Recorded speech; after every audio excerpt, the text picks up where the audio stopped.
Okay, looks like we're good. Great, thank you. Okay, I will call us to order. This is a unique situation. We are using the City Administration Committee meeting as a committee of the whole. This is similar to when we have our budget process. We have extended meetings of committee of the whole. So we felt it was important as we started to dive into editing the resolution that we will pass regarding reimagining public safety that all 10 members of council participate. So that is why we are doing this way. So we are officially a city administration committee. We do have a couple of city administration items that we will need to take care of in between public comment and when we get to reimagining police, and all members of council will vote on those because we convened this as a committee of the whole. So that's a little bit different than what we normally do at our committee level. Also, just to make sure everybody understands our format here, we have the webinar format. It makes it easier for people because of the delay in the broadcasting to YouTube. So when it is your turn to speak, we will take you as a attendee and promote you to a panelist. I also want to just remind everybody that in this Zoomlandia world that we were all forced into because of the pandemic, we have made some modifications. We've tried to make it as easy as possible for people to communicate with council. We also have made some modifications to how people participate in public comment in meetings. So if you'll notice when you signed up, there is actually a link that says we dedicate the first hour of our meetings and that we allow for up to 40 people to speak at them. We've also provided a lot of alternate ways for people to give feedback to council. We've been receiving a lot of emails. I want to assure all of you that we read every single email that we get. We have been very focused on this topic and all of the other topics that we receive information about. But so for this evening, we had 53 people register to speak for public comment. So we are going to hold to our shortened time frame of 2 minutes per person. So just to let everyone know, that's how we will be operating this evening. If you don't get an opportunity to say everything you wanted to say, council@cityofithaca.org is an email address that goes to all of us, and you can send written comments to us as well. So just to make sure everybody is all on the same page about that. So we just do have a super quick, we need to look at our agenda. Is there any adjustments that we need to make to the City Administration Committee agenda from anyone? Okay. Then we just need to approve our minutes. Is there someone willing to move the minutes? Graham, is there a second? George, thank you. So all those in favor of approving our minutes, and this will be everyone on council will vote. So all those in favor, I think I see everyone. Okay, so we have our minutes approved from the February meeting. So Dan and Duxon are going to help in public comment. There is a timer that you will see that has the 2 minutes, and we are going to be using the remove feature. There are a couple of people that have requested to speak one after the other, so we will reset the timer to whatever 2 minutes times those number of people are. So I think we are ready to get started on public comment this evening. So Dan and Duxon, thank you for helping us facilitate this. I will turn it over to you. Yeah, okay. So we are going to start with Jake Young, and after Jake Young, we will go to John Barber and Vanessa Bentley combined. Good evening. My name is Jake Young, a member of IPD and an 18-year law enforcement officer. I'm here speaking about bullet point 10 related to the mobile command truck. You all have entrusted me and trained me to be a subject matter expert in the area of police response to critical incidents, a job I take very seriously. The recent acts of hate and violence seen across the country reminded me of my duty to inform you that our ability to protect persons in the event of a critical incident will be severely diminished if we give away this asset. The unit allows for coordination of crisis negotiators and tactical command, as well as all other emergencies. In the last decade, the need for the use of mobile command has been 2-to-1 in the city versus the county. Why would we opt to move this unit to Lansing, giving it to a department that does not have staff that can operate it 24/7? An overlooked importance of the truck is the storage of crisis negotiation equipment, protective equipment, technology, and other items used at critical incidents. The design uses every inch of space to house and move all equipment in an efficient manner. The current proposal allows no police equipment to be stored on the truck. What this looks like in an emergency is sending an officer to Lansing to get the truck and utilizing other officers to load equipment into trailers and vehicles. Using the same set of circumstances in a similar line of work would be like an ambulance going to a call with medical personnel only, but no equipment or supplies, then relying on separate vehicles to bring those items to them in hopes they can get there in time. As most would agree, that would be inefficient and ineffective because that ambulance was built to carry people and the supplies that are needed, much the same as the command truck. We do hear the public loud and clear that the image of the truck is a problem, and we're wanting to fix those concerns. I'm asking you to adopt a version of this that allows us to retain the truck, but puts us on a time clock to meet the needs and demands of the community, such as Repo Youth to redesign the exterior so it better reflects the community and what the truck is designed for, developing policies that don't allow for storage of weapons, just to name a few. Simply giving this asset away allows for no meaningful trust building. Let us meet and exceed the expectations from the reform feedback while keeping our readiness for public safety. Thank you. All righty. Should have been let's see here, John. Don't see John Barber. They're just, it's Vanessa. So let Vanessa in Right. and No. move the timer to 4 minutes. Gotcha. Thank you.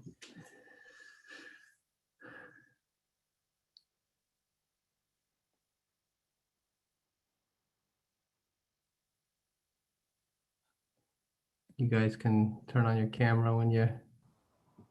Okay, can you hear me? All right. Good evening. My name is John Barber, and I am a retired Ithaca police chief and a lifelong Ithaca resident.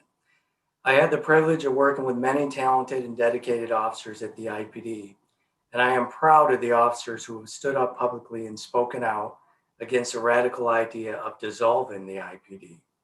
Their stories and concerns have made quite an impact on me, and they should on you as well. I will add my overwhelming concern regarding item number 1 in the Reimagining report. The very idea of dismantling the entire police department and starting over with current officers having to reapply for a position that may not be armed is absurdity at its best, and it gives a direct appearance of union busting. The mere suggestion of dismantling an excellent law enforcement agency is also infuriating. Why on earth are we treating our employees this way? The way these officers are being chastised is highly unfair, and every one of you know it. Item number 1 is well beyond insulting and demoralizing. It feels like concern for the human element for those protecting and serving our community is completely void and forgotten. Many of the concerns regarding the IPD are a direct result of decreased staffing, lack of proper funding, and a lack of overall support.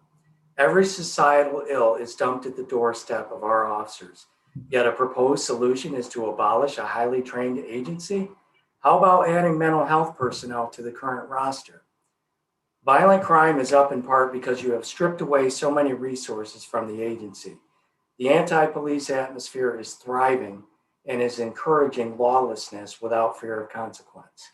When our public officials fail to properly fund or support their police department, the result will provide long-lasting negative ripple effects throughout the community on its residents, visitors, and business owners. In closing, I am encouraging all of you to reject the idea of dismantling the IPD and would ask that you spend some time with your officers so you have a better understanding of how public safety is delivered in the city of Ithaca, and perhaps consider your own bias concerning law enforcement. Only then can you bring honest and direct feedback to the table along with ideas on how to better serve our community. Thank you. Try to fit mine in now. Good evening, my name is Vanessa Bentley. I'll be discussing item number 1 tonight. I have a vested and personal interest in this item, and to be clear, I'm 100% opposed to it. First, while I currently live just outside of the city, I graduated from Ithaca High School. I've lived in the city or town of Ithaca for most of my adult life and currently work in the city. Additionally, my partner, retired Police Chief John Barber, and I have several rental properties in the city. Members of my family live and own a business on the West End, an area where there have been shots fired, stabbings, and at least one murder in the last year alone. There have been residual effects on my family resulting from these violent acts, such as property damage and fear of leaving their home after certain hours. IPD could proactively police these areas if they had adequate staffing, but they don't because they've been defunded since 2012. Second, as responsible landlords who provide affordable housing with long-term tenants in many of our units, John and I are concerned about the uptick in violent crimes that have occurred in the areas of our properties and what that means for our current and future tenants. Third, the IPD is a premier and progressive department. People interested in becoming police officers used to dream about working at the IPD because of its great reputation. Now the IPD can barely get anyone to take the test. No one wants to lateral from other agencies, and current officers are looking for jobs elsewhere. This is a direct result of the lack of support from city officials. Lastly, we would like to express our support for keeping the IPD mobile command unit. Namely, it must be mentioned that mass killings tend to happen in primary and secondary schools, colleges and universities, grocery stores, and shopping centers, all of which Ithaca has. Why would you eliminate an asset such as the mobile command unit and team? Just seems contrary to me. The benefit far outweighs the cost because you cannot put a cost on human life.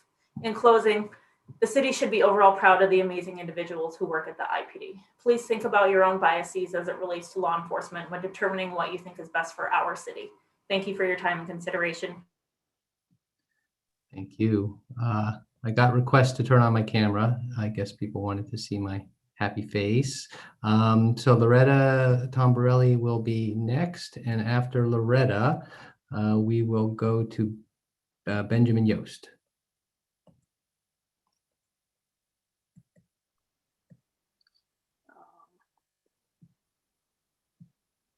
Okay, good evening. I've spoken to you guys before. I spoke about number one the last time I spoke. This time I would like to speak to you about the mental health aspect. I don't disagree that we need to evaluate alternative models for crisis intervention and implement a system that integrates law enforcement with health and human services. One issue with this is that outside of 9 to 5, Monday through Friday, the only element dealing with these issues is law enforcement for the most part. We get help from outreach workers at times and the mobile crisis team, but these resources are scarce during the day and even more at night and on weekends. Just simply taking people to the hospital for mental health is not the answer. Tompkins County Mental Health is telling us that they can't respond to all 911 calls that involve mental health. They don't have the resources. This is a problem, and it ends up back in IPD's hands when there's no resources to respond. Just like today. Today, law enforcement was called to assist at an assisted living facility run by Lakeview Mental Health.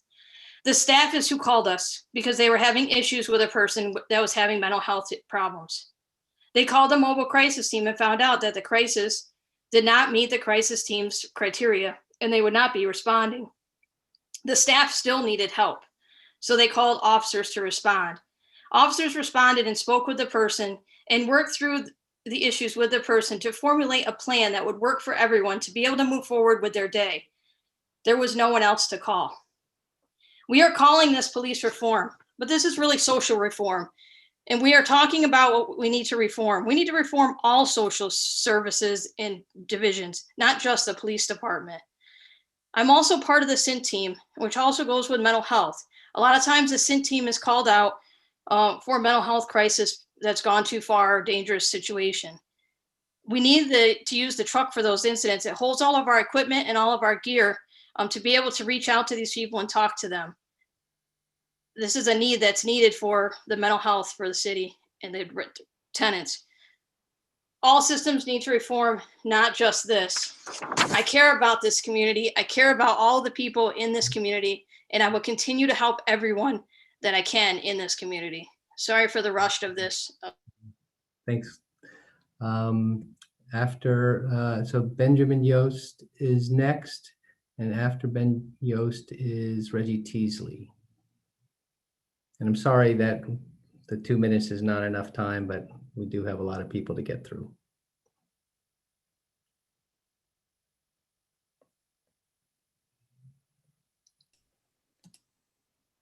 Sorry about that. Thanks a lot for the opportunity to talk to you.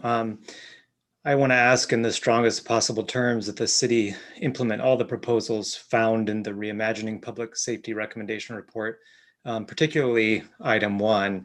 I don't think anyone, police officers included, is served by a system where officers are first responders to mental health crises, have to deal with directing traffic in ad hoc situations, have to handle homelessness, so on and so forth. We simply ask too much of them. And police officers themselves suffer from this. It's reported to the RPS committee. I mean, I think it's clear if it weren't for the weight of history and tradition and just how we do things, no city would ever decide that having armed police officers deal with all sorts of social problems is the best way to do things. If you were starting from scratch, no city would say, hey, this is the best way. What they do is something like what I think the RPS committee recommends, particularly the distinction between community safety officers and community solutions officers. To me, this is far more efficient and potentially effective. When people specialize, they tend to do a better job. It's better for Ithacans across the nation. Avoidable violence, particularly against those undergoing mental health crises or those with Black or brown skin, continues to occur even though there are better options. And it's also better for fighting crime.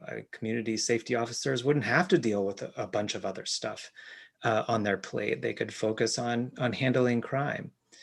Although I think I agree that IPD is a progressive department, I think most municipalities know that contemporary policing practices need to change, but everyone's scared to do it, to be the first one, because it's risky, it's a big change. But I think if Ithaca won't do it with its deep well of committed and concerned citizens, no one else might. So I think we should. Thanks for listening. So Reggie Teasley is next, and after Reggie will be Alex Pape. Hi, thanks. Am I on? Yep, go ahead. Okay, great. I'm a retired professor of sociology, criminology, and criminal justice. I've taught for 30 years.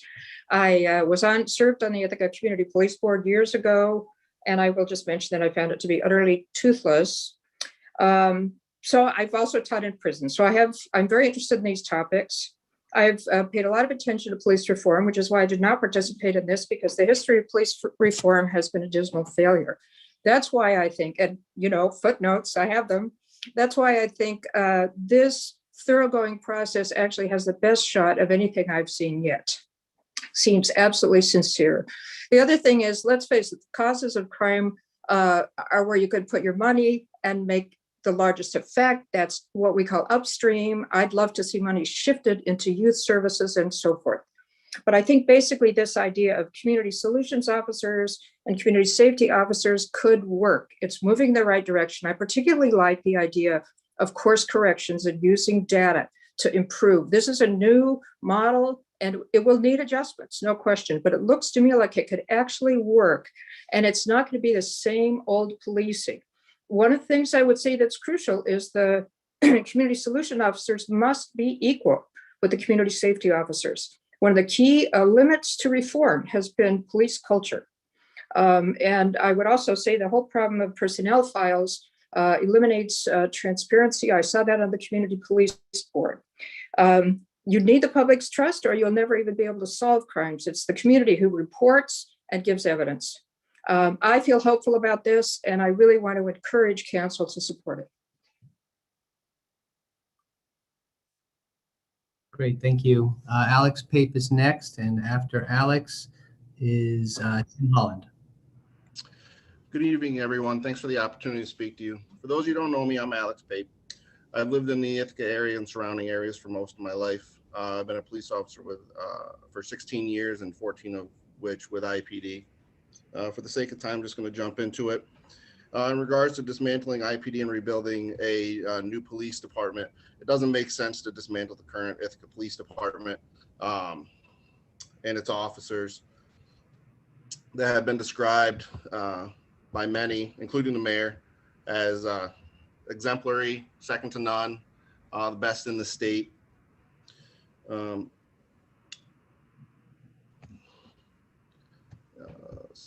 I know that the mayor said that the officers wouldn't have to, would be able to keep their jobs, wouldn't need to reapply, would remain under the current contract until a new contract is negotiated. But that isn't written that way in his resolution, leaving too much room for him to go against what he said. Currently, IPD has an excellent working relationship with several human service agencies in Ithaca, community outreach program, Thomas County Mental Health, Thomas County DSS, to name a few. These programs could be expanded upon, as well as increased collaboration and joint training with these agencies and IPD, so we can provide a better service to the community together. I believe that a new police department of unarmed and armed response could create further division between the community and IPD, limiting interaction of armed response and community violence to violence and use of force situations. This seems counterproductive. I would pose to increase the number of officers to IPD, which could allow for officers to increase community policing efforts, more officers out of the cars, more on bicycles, more on the commons unit. This is something that's been drastically reduced over the years as officers have been cut from IPD's budget. There's many other reform ideas that are already being implemented and could be accomplished with the inclusion of the current Ithaca Police Department. And I urge the Common Council to remove point 1 from the original Reimagining Public Safety draft. Thank you. Thank you, Alex. So Tim Holland is next, and after Tim is Julie Dahm. Hi, my name is Tim Holland. I'm a police officer with the Ithaca Police Department. The line between me wanting to be at IPD and not is when there is even a hint of my civil service time being disrupted or altered. I know that the mayor has said that it is his intent for that not to happen, but quite honestly, I don't have confidence that his intent is genuine. With the potential job title change, job description change, name on the building change, I don't have confidence that the mayor actually knows the answer to the civil service concern. I've run this past the New York State Civil Service Office and the Retirement Office. The answer is the same in both places, which is we'll just have to wait and see. Well, we'll just have to wait and see is not good enough. I also want to talk about the proposal's plan to have civilians handle mental health related calls solo. The Tompkins County Mental Health Department has a mobile crisis team. This team is made up of licensed clinical social workers at the very lowest level of qualification. I have never been one of them, but I can imagine, just as you can, that the level of training and education that goes into becoming one is extensive. When these folks show up on one of our calls that requires de-escalation or verbally convincing somebody to go to CMC to seek treatment or evaluation in the behavioral science unit, they are utterly ineffective. So if they can't do it, what I would do if I were on Common Council is I would be asking the mayor, because it's not in the proposal, where is this training? What is it? What kind of pre-qualifications is a person going to need to attend such a training to then become more qualified than what we already have? I don't think it exists. Thank you. Thank you, Tim. Julie Dahm is next, and after Julie is Ben Buck.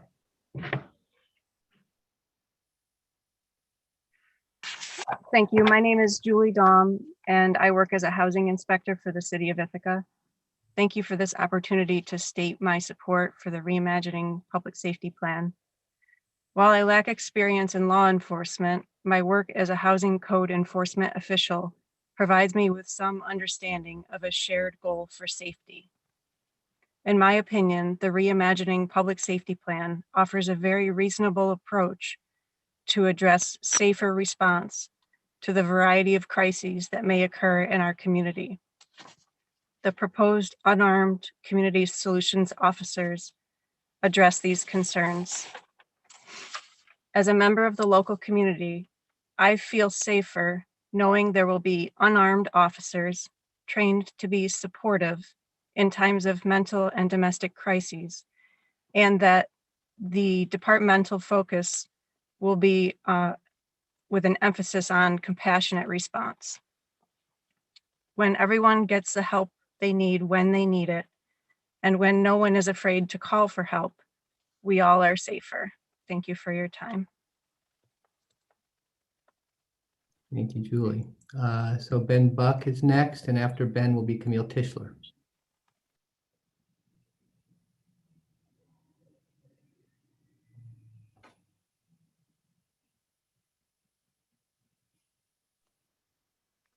Good evening.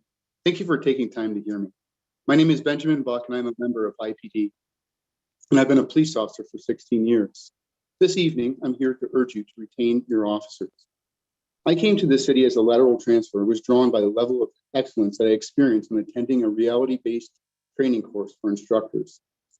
This was a course led and developed by the City of Ithaca Police Training Team. This reality-based training has since been adopted by all of New York State. This type of training for officers and civilians allows for real life situations, some of them life and death, to be played out in the classroom so that choices in real life can be made quicker and more safe for all. Further, it is required that all police academies teach this training prior to graduation. This is just one small example of how our officers have paved the way in our profession. When Governor Mccomb laid out his order for the necessity of law enforcement agencies to comply with the state-applied standard, I was elated at the fact that we are already there in many ways. However, I, like all other officers of the City of Ithaca, was not surprised at the idea that we needed to improve, and therefore welcomed the idea for starting that narrative. Our officers up to this point have stayed out of choice. We are all highly marketable professionals who are now being welcomed by agencies all over the state. Without serious changes to proposal number 1, the City of Ithaca will lose so many well-trained officers, which will most likely happen rather quickly. This will leave the city vulnerable, to say the least, as the sheer amount of time that it takes to hire one qualified lateral takes almost a year, and a new hire almost twice that. Our narrative has stayed firm. We accept change and are open to it as long as it aids in the safety and well-being of the citizens that we are sworn to protect and the well-being of our officers. Without a sound public statement in the form of a contract that our career path here is sound, I feel that officers will leave. There are so many people waiting on the other side of this decision who really could benefit from real social reform. Rather than pointing the finger, we should all take responsibility for our own actions and for the current climate and work together for real change. Thank you for your time. So Camille Tischler is next, and after Camille is Matt Schweiger. Hello, I live in West Hill in the City of Ithaca. So many people are talking about the public safety plan as if it was about the police. From my perspective, it is not about the police, has never been about the police, and should never be about the police. They are one small part of public safety and should not be the focus of any discussion about public safety. Public safety is about the community, the people who live and work in the city and the county. The community should be at the center of the discussion about public safety. Safety depends on knowing what contributes to safety and what breeds harm. Though no fault of their own, it is clear that police do not make a community safe. Safety is about circumstances. Circumstances rule the day. Public safety is about community cohesion, addressing the needs of a community at all levels, while working to eliminate the need and the opportunity to cause harm. Punishing those who are already under undue stress only creates more harm. The plan put forward by the city and the county is a good beginning. It not only addresses a wide range of community needs, it also addresses the needs of police officers and their families. This plan is not perfect, but it is a start for people who are engaged and who want to do the work of being a community, as opposed to pretending that we all are self-sufficient. Blinding ourselves to the excessive demands and indignities our present-day social order visit on many people will not promote safety. And safety is a pretty low bar. I think we can do better. It is not surprising that this plan is meeting resistance. A perfect plan would also meet resistance. Most people in most circumstances prefer the status quo. However, the status quo is increasingly unstable. Current systems are no longer viable and do not provide safety. We must have some courage and try new things. Many people worked long and All righty, so let's see here, where are we? We got Matt Schweiger, and after Matt Schweiger is Matt Skevl. Hi, my name is Matthew Schweiger, and I've been a patrol officer here at IPD for over 4 years, and I'm here to talk about the resolution the mayor placed in the proposal on March 10th and how it misses the mark in addressing our concerns about job security and union busting. In the resolution, it states that, quote, "The mayor and common council intend to implement any organizational transition in such manner that, to the full extent of armed positions funded in said transition, current officers and supervisors of IPD would not be required to apply in order to maintain their current positions. They would retain their civil service status, authority, and benefits of the title of police officer," end quote. Let's break this down to understand it. At the start of this section, it says they intend that we would not have to reapply for jobs. Intent is not a guarantee in any way. Nowhere in the resolution does it guarantee that our jobs are secure. In addition to this, the resolution states that, quote, "to the full extent of armed positions funded," end quote, implying that this number is different than our current staff, meaning some of us could very well be fired during this dissolution and restructuring. Furthermore, the resolution states that this new title of armed public safety worker would retain our full police authority and civil service status. Unfortunately, this statement is meaningless because the mayor does not have the power to do this. It would be completely in the hands of New York State Civil Service to make a decision on how the state would treat an armed public safety worker not called a police officer. The title change will also compromise our status in the police and fire retirement system, since that retirement system is specifically limited to police officers in a police department. If we would have all of our police powers, our retirement, and our civil service status, then why the verbal gymnastics to call us something else? Why not just call the police the police? To help remedy the situation and in good faith, we've been working with Common Council members and our legal counsel to create suggested changes to the resolution and sent these changes to Common Council today. We've incorporated input from the union body and our legal counsel to address our concerns with some of the language, and we've also incorporated some of the great ideas from Common Council on the proposal itself in an attempt to find a good balance that we feel would help meet the needs of the community and not jeopardize our job security, retirement, labor representation, and public safety. I believe we can come together and make positive change, and I urge council to strongly consider what we put forth today. Thank you for your time. Thank you, Matt. And after Matt is Matt, and then after Matt Skevl is Asha Sanker. Hi, good evening. My name is Matt Skevl. I'm a lifelong resident of Tompkins County, a graduate of this community. I've worked throughout this community. I own businesses, properties, and real estate throughout Tompkins County. My wife's also a local business owner. I have 3 children who attend school locally. And most notably, I've worked my 12-year career in this county as a police officer, both in the villages, but majority of my career at the Tompkins County Sheriff's Office. I'm here to speak to you based upon the current proposal, primarily focused on the need to remove the command center vehicle from the teams. My title also that I work as a CINT commander. The crisis negotiation team is one arm of the SWAT team. I've continued to hear talk and discussion about the SWAT team, words like demilitarization, de-weaponization of the SWAT team. I'm hearing little discussion about the other half of the team that makes that up, which is the CINT team. The CINT team is made up of officers in our community, highly trained in mental health and de-escalation techniques. I urge the community to reject some of this proposal, also to get behind more training for officers, none of which has been rejected, to my knowledge, of police officers. One example of this was a response this past year up to West Village on a gun call where a gentleman had threatened the community up there.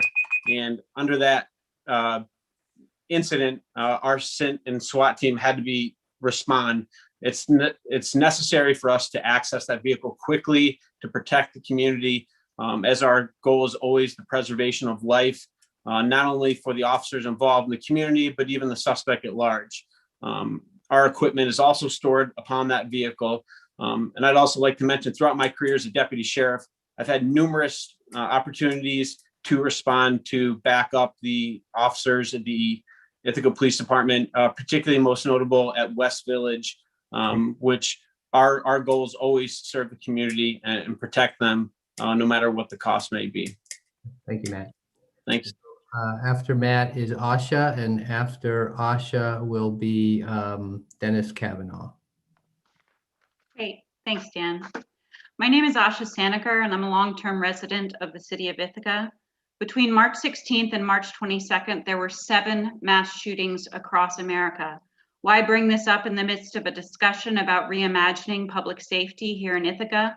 because as evidenced by the false rhetoric at a Back the Blue rally recently on the Ithaca Commons about a crime epidemic in Ithaca and the burning of BLM and Antifa flags, we are not immune here from the sort of reactionary fear and violent behavior that serves to isolate us from each other, cements the status quo, and makes all of us patently unsafe.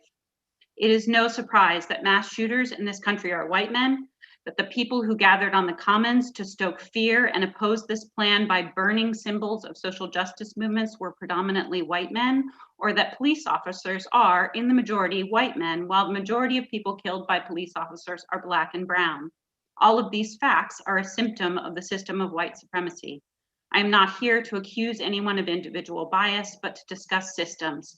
Police departments are systems in and of themselves, and they are part of the larger social system as well. The challenge before us now as a society is to confront and dismantle the system of white supremacy. Modern policing was born out of that system and must be completely re-envisioned if we want to detach it from its historic and current role in maintaining white supremacy. This plan alone will not eliminate white supremacy, but we must begin somewhere, yes? The interlocking systems of policing and crisis services touch the lives of every member of our community in one way or another.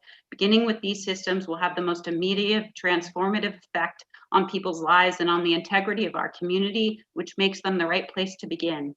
I believe the proposed plan does not go far enough, but it is a strong beginning. By committing to the plan, you will be opening the door to the possibility of real transformation. You will be signaling the end of bowing to fear, of change, of the reapportioning of power, of each other. You will be saying no to white supremacy as the operating system for our community, and yes to equity and justice as our goal and our guide. Thank you. Thanks, Asha. So Dennis Cavanaugh is next, and after Dennis is Clark Mccomb. Good evening. First, I'd like to thank the city government of Ithaca for allowing me to speak at this forum. I only have 2 minutes, so forgive me for reading. My name is Dennis Cavanaugh. I am a recently retired police officer from Eastern Long Island. I'm not going to utilize this short time to speak about how important police are to their respective communities. I believe many of those of that topic has been exhausted. However, I will ask you to listen to me, not as a retired police officer, but as a parent of a 19-year-old son who presently is a student at Ithaca College. During the selection process, my son looked at schools throughout the country and was accepted by many of them.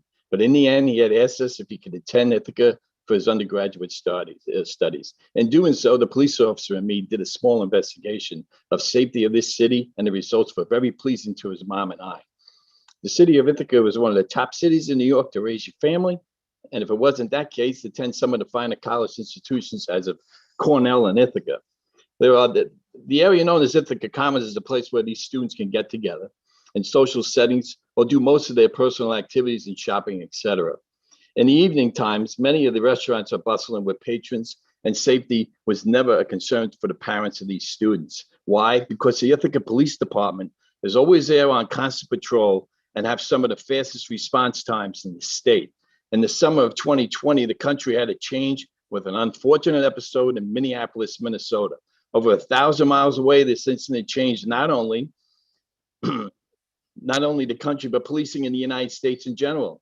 Police reform became paramount issue to all departments. Reform programs were made official by Governor of New York, who said that all departments would need to submit a plan on how their department can make some type of reform, whether it be civilian review boards, etc.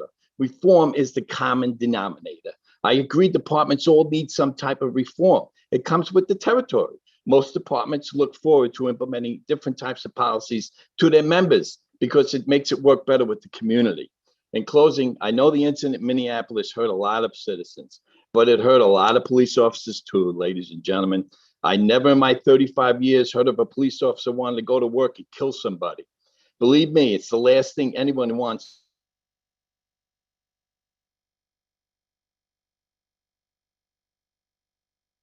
Dan, you're muted.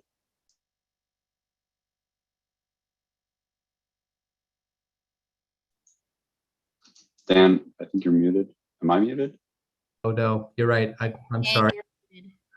All that talking and it didn't help. All right, so I'll start again. So Clark Mccomb is next. After Clark is supposed to be Stephen Thompson. I don't see Stephen in the waiting room, so if I don't find Stephen, it'll be Karen, Eric, Patricia, and Laura as a group. Go ahead.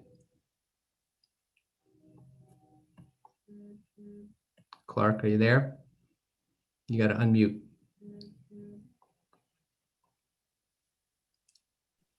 Hello? Yep, go ahead. I'm on, I guess. My name is Clark Mccomb. I'm from the East End of Long Island. We have a farm here. I have a son who is a junior at Cornell, an environmental engineering major. And when I get news from Cornell all the time. And when I heard about this proposal, I really couldn't believe it. It's just one of those things that, we've heard all of the news of what's happened out in Minneapolis and Seattle and Portland and so on. And anyway, I wanted to say that, I wanted to say a number of things. I'm concerned about feeling safe when we visit Cornell and visit Ithaca. We've had a great time up there pre-COVID when we go down to the Commons or the Farmers Market. And I think no matter where you are, you want an active police presence, a cop on the beat, and you feel safe. And I have a son and a daughter, twins who are 17, juniors in high school now, and sort of repeating the same thing of what the previous speaker said, we're concerned about where they're going to go to school. And if you think about New York City now, my daughter was thinking about applying to Barnard. Well, there was a freshman killed there, I think about a year ago. NYU, the city is really deteriorated. And those cities that I mentioned earlier would be quite, I wouldn't want them to go there or visit there. The other thing about feeling safe, and I was thinking about this today about what I was going to say, this whole idea of the public at large, how they feel safe in a community. You've seen the number of gun sales increase dramatically. And I don't have a carry permit, but it makes you think twice about wanting to get one and how you would react in a situation, because these people that are mentally disturbed, they don't want to do harm, or they're not aware of what they're doing, but they could be in a position where they do hurt someone, as had happened in Atlanta and out in Boulder, Colorado. So I think that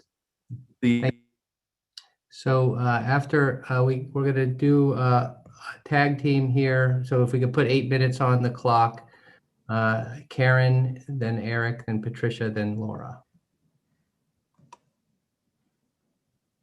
Mayor Myrick, Common Council, Tompkins County Legislature, and Minister Molino, you received a copy of this letter on March 16th.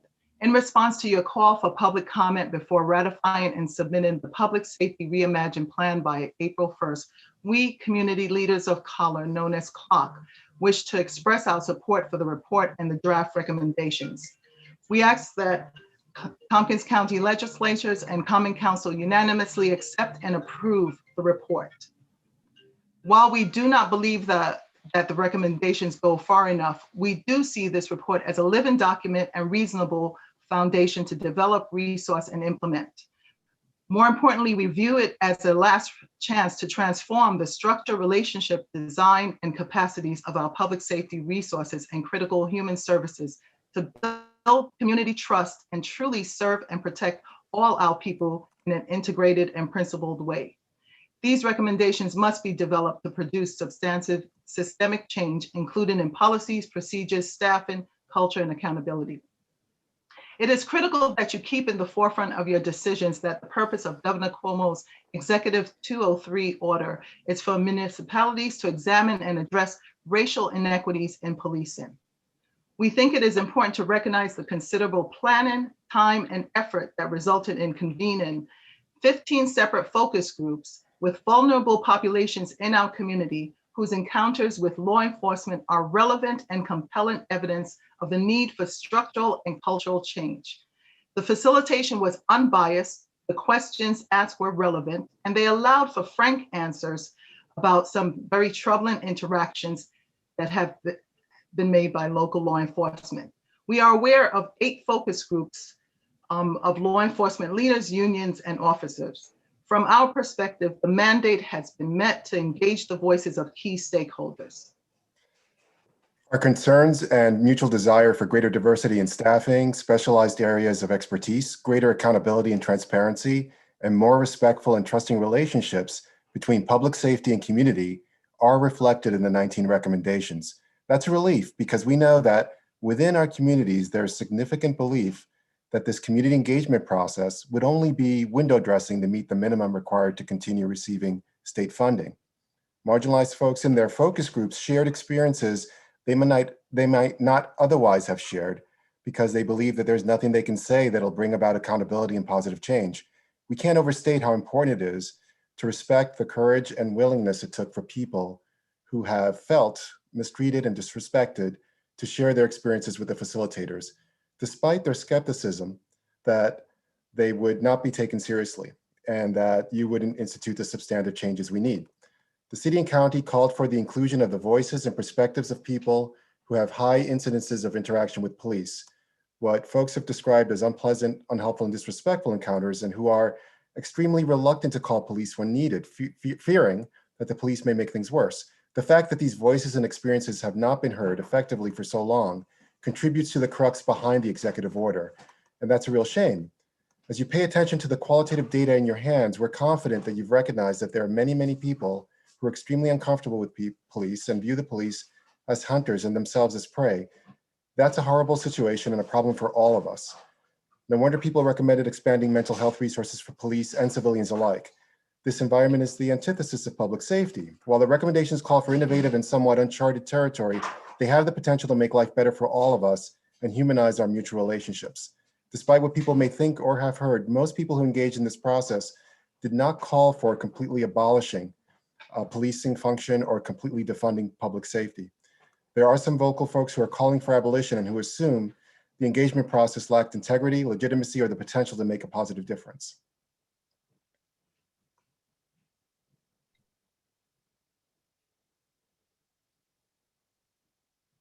Many people are opposed to reforming a broken criminal justice system with a terrible history of mass incarceration, targeting and doing violence to BIPOC individuals, families, and neighborhoods. But many of us also see the need for some number of trained professionals to function as guardians and protectors of the community when people attempt to do harm to themselves and others or violate people's right to be safe, peaceful communities. We do not think we can reliably patrol our neighborhoods or intervene in break-ins or assaults. We are not advocating that civilians take on all that. That said, please refrain from privileging the voices of the PBA as though they were excluded from participation in this process. Having participated in 8 out of 23 focus groups, their voices were indeed overrepresented in the data. It is ironic that the very system that is under scrutiny and in need of major change is nevertheless claiming that the process was not inclusive or respectful. They seem to be well organized to influence your decision-making to dismiss the voices of the people who pay their salaries and are their customers. The process did include law enforcement, but other perspectives were involved as well. We need superbly trained, competent, compassionate people who are skilled in law as well. CLOC members know and appreciate police officers who know and help the community. The PBA is not the only voice that matters. It is the PBA's job to protect the interests of their members, but it is your duty to listen to and advocate for the entire community, particularly residents' interests. Please remove top civil service scores as a barrier to hiring good candidates based on character, ability, people skills, and cultural responsiveness. We want a community-based public safety commission with the authority to investigate complaints of misconduct and to influence consequences and discipline. The community outreach that police do is important and appreciated, and we need law enforcement to also understand that outreach work alone has not fixed the lack of community trust and dehumanizing treatment reflected in the focus groups. So I'm going to skip forward on our letter. Between the most polarized positions, our position supports the recommendations as a reasonable way forward. Doing nothing is not an option. Sometimes perfection is the enemy of the good. And to do nothing because the plan doesn't handle everything seems misguided. Vulnerable people took a risk to share their stories. If Common Council diminishes and rejects the recommendations, you'll send a strong message to the people this executive order was intended to help, that you don't value us. On which side of history do you want to stand? You have an opportunity to do something that's controversial, but consequential, ethical, and groundbreaking as Local Law C was, and as visionary and crucial as the Ithaca Green New Deal is. It may seem revolutionary, but it's a chance to transform the relationship between the public and law enforcement so it's no longer polluted by mutual fear, mistrust, and contempt. Sincerely, the community leaders of color. Thank you for your time. Thank you, This Karen. letter is available to you as Common Council as well. We have submitted it in its entirety. Yeah, I'm sorry that Patricia got dropped. I don't know what happened to her. She was here momentarily. So thank you. Marshall McCormick is next, and after Marshall is Sandra Green.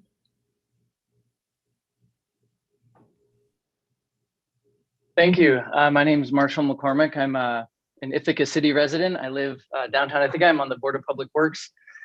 And I've sent some written comments as well. I'm here because I rely on the city police. I respect the city police, and I realize that I need the city police. I've called them, I won't say countless times, but I've called them many times.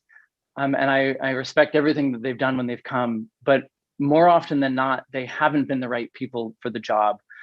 I had someone come to our house, an armed officer showed up to take a simple police report about something that's stolen. And I honestly felt a little bit more scared than I did relieved that somebody was coming to my office, coming to my door to help with that. A second incident that happened, we had somebody having a mental health issue next door to us. The police arrived. They couldn't do anything. They didn't do anything. And it ended up being that just a couple of days later, she did herself. And I don't think that it was by any means the fault of the police, but I think it was the fault of our systems. It was the fault of not having someone to call, not having a resource in place that could come and that could be of help to her and to our family members and our other community members. I think that it is due time that we reimagine the public safety system, that we all realize that the police shouldn't be the only people to call whenever there's an issue within our community. And I thank you for recognizing that there are voices out there that you're not hearing, the voices of the people that are most affected by the system and that are the least privileged in the way things operate as they are. And I encourage you to consider and pass and help us make Ithaca a change leader in this situation. Thank you. Thank you, Marshall. I didn't see Sandra in there, so Peter Belmio is next, and after Peter will be Ben Adam Kleimer.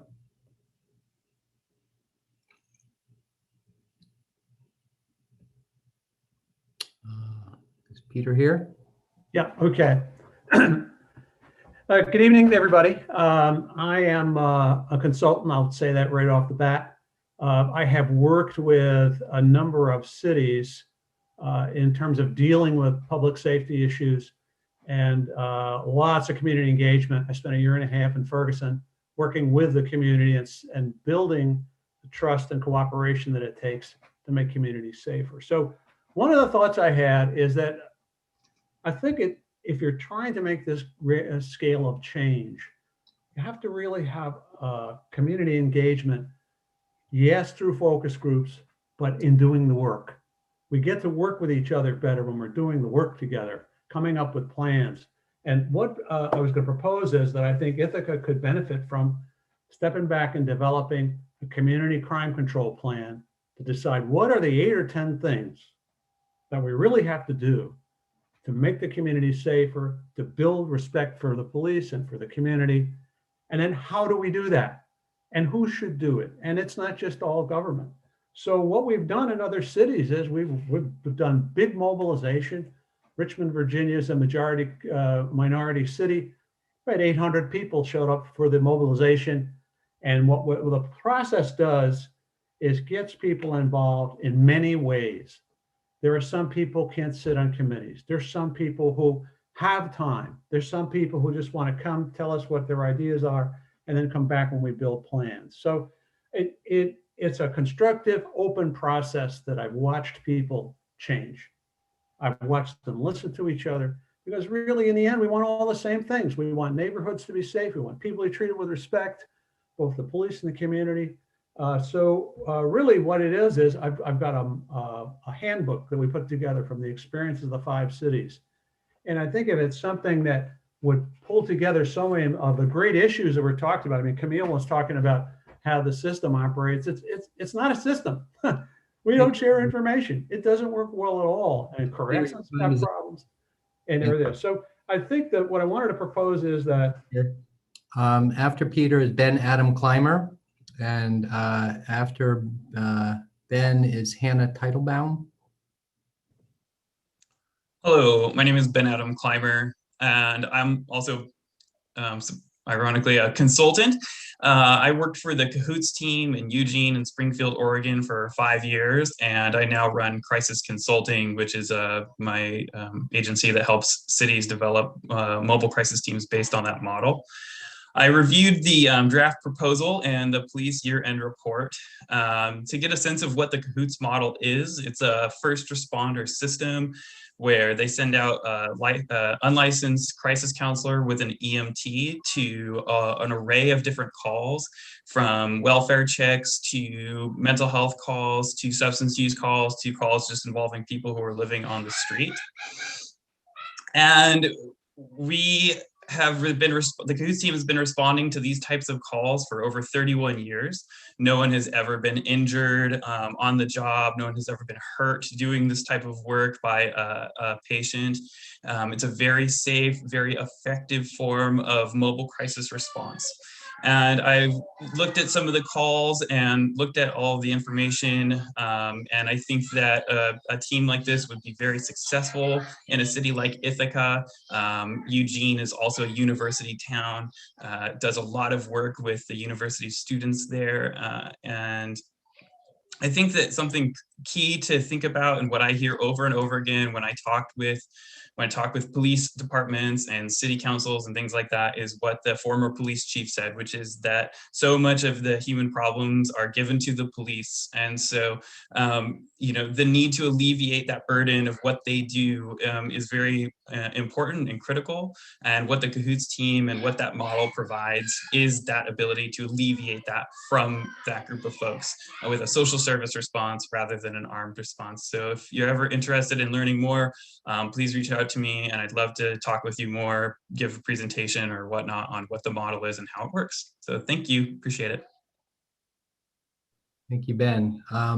So then Genevieve Smith is next. The person was not here. Hannah was not here. Genevieve is next. And then after Genevieve is John Phillips.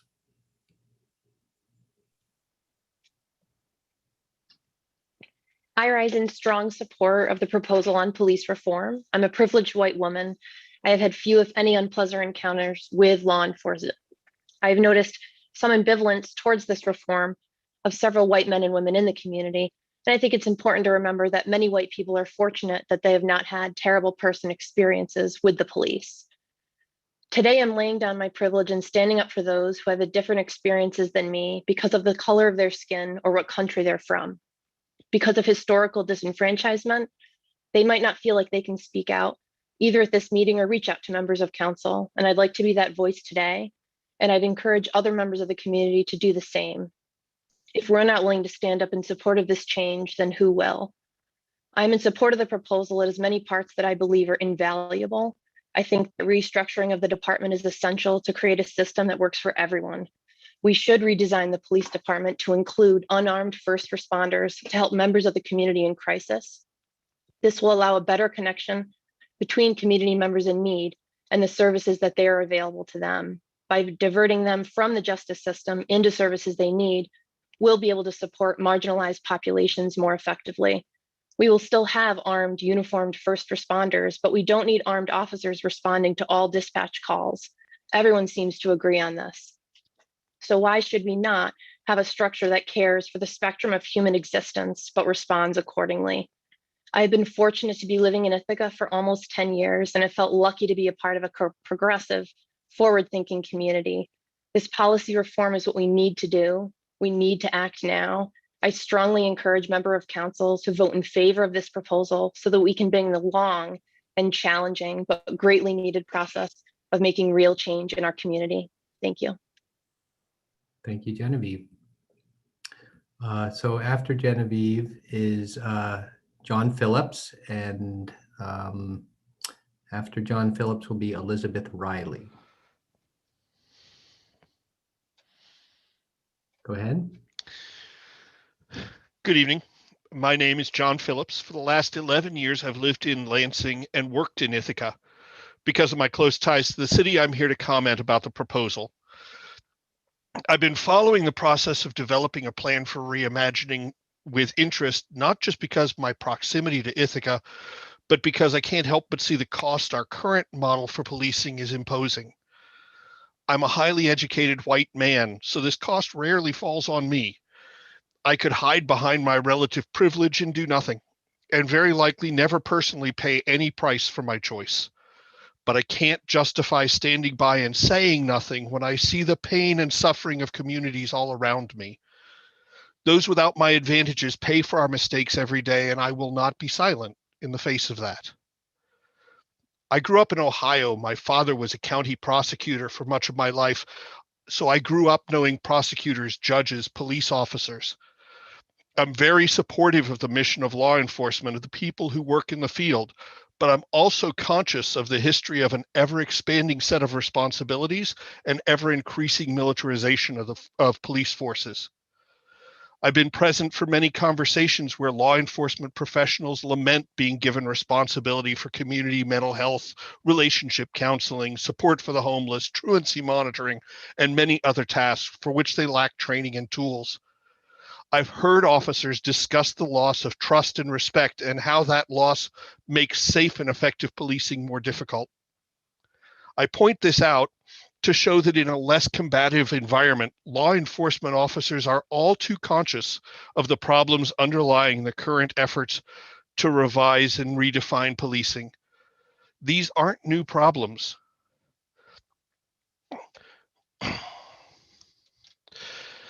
Tragedy after tragedy unfolds, and the system responds by adding more urban assault vehicles, more assault weapons, more training classes on why officers must be ready to shoot in all circumstances to protect themselves. That's your time, John. Thanks. After John, Elizabeth Riley, and after Elizabeth is Sarah Hess. Thank you. I'm glad that Ithaca is moving forward with this plan. I'm a white person who has never been in any kind of legal trouble.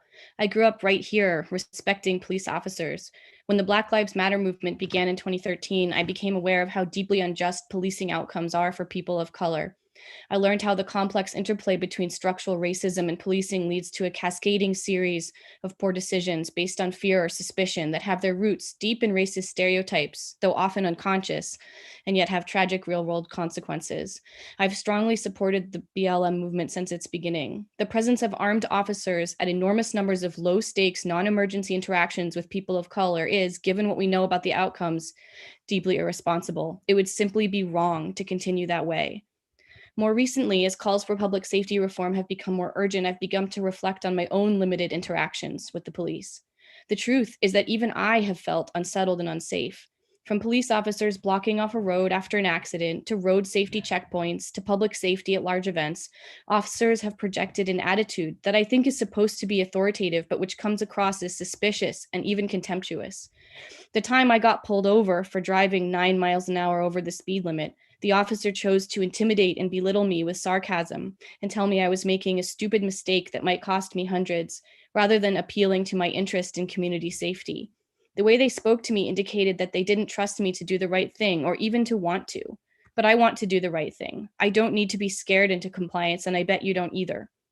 The model of public safety, and indeed the model of leadership that's currently practiced by police, involves a show of authority. It involves distrust and intimidation. This is a model that we can and should reject. Leadership based on connection, assumption of goodwill, and cooperative problem solving is not only more effective, but dramatically less stressful for everyone, including the officers. We desperately need a public safety system in which public safety personnel are unarmed in non-emergencies, and police are empowered and expected to lead by methods other than intimidation. Thank you for your time. Okay, so Sarah Hess, and after Sarah is Amanda Conklin.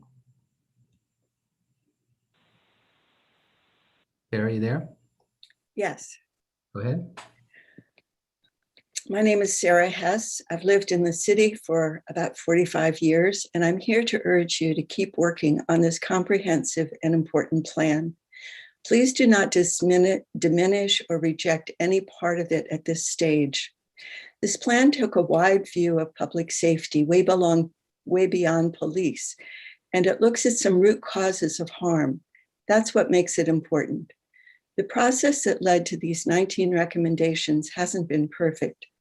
I watched, read, and participated in at least 10 of the Zoom events, and I wrote a long comment to you about the process as I watched it.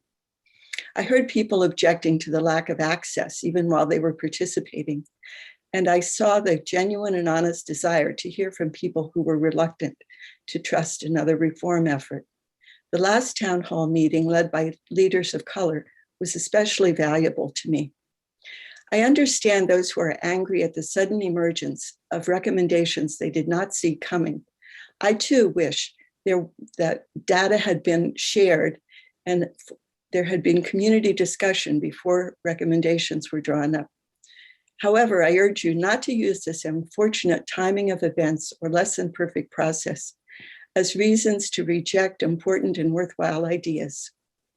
Please go forward with those steps where you find common agreement and keep working on the others, especially the first recommendation. This is a strong beginning. Keep going. Thank you for your attention. Sarah. So next is Amanda Conklin, and after Amanda will be Andra Johnson. And I just want to give a quick check-in. There were 4 people so far who had signed up who were not there. So since we told people who were sort of on standby that we might get a little bit past the 40 people who had originally signed up, at this point, we may get about 4 people into the standby list if anybody is waiting to see if you will have a chance to deliver your comments. So go ahead, Amanda. Hi there, can you hear me? Yes, you can. So I moved to Ithaca in 2003. I'm a registered nurse and I've worked at Hugo Medical Center for the better part of 6 years. And I've been in the emergency department for the past year. And I happen to be part of the medical mission that went to New York City last spring. So I know what it means to sacrifice your own safety for the betterment of the community. And I understand the difficult position that our officers are in, and I have the utmost respect for them. But I support reimagining public safety in the city. I think the plan is brave and it's visionary. And I think we have an opportunity to set an example for the whole country for how police can work in a community. In the emergency department, I see how the police have to manage many situations involving vulnerable populations and mental health situations. And I think unarmed community servants could well serve our citizens in a majority of these situations. Someone has to de-escalate the tensions between the police and the community. And I think it needs to be the police who change the dynamic and not the community and not the vulnerable members of the community who are already struggling. And I think in order to do this, we have to be brave enough to take big steps and make big changes and take a leap. And so I just wanted to come here and express my support. And thank you very much. Thank you. So next is Andra Johnson, and after Andra, and I apologize if I mispronouncing your name, will be Harmony. Go ahead. Yes, can you hear me? Yep. Yes, my name is Andre Johnson. I'm the Executive Vice President of CNY, Coalition of Black Trade Unionists. I'm calling, or speaking in regards to this matter on the dismantling of the Ithaca Police Department. I'm a Ithaca resident, former resident, graduated class of '87 out of Ithaca High School. I hear a lot of talk in regards to the union aspects of this agenda that the mayor has, which ultimately comes down to union busting. On top of that, I haven't heard anyone mention in regards to the added burdens on the 911 call operators, who are now going to have to try to decipher if a armed personnel or a unarmed personnel has to arrive at this situation. What I don't hear is a possible adding mental health personnel onto the Ithaca PD personnel to have them respond with officers where they can possibly take the lead, where the officers can remain in their vehicles as a backup just in case.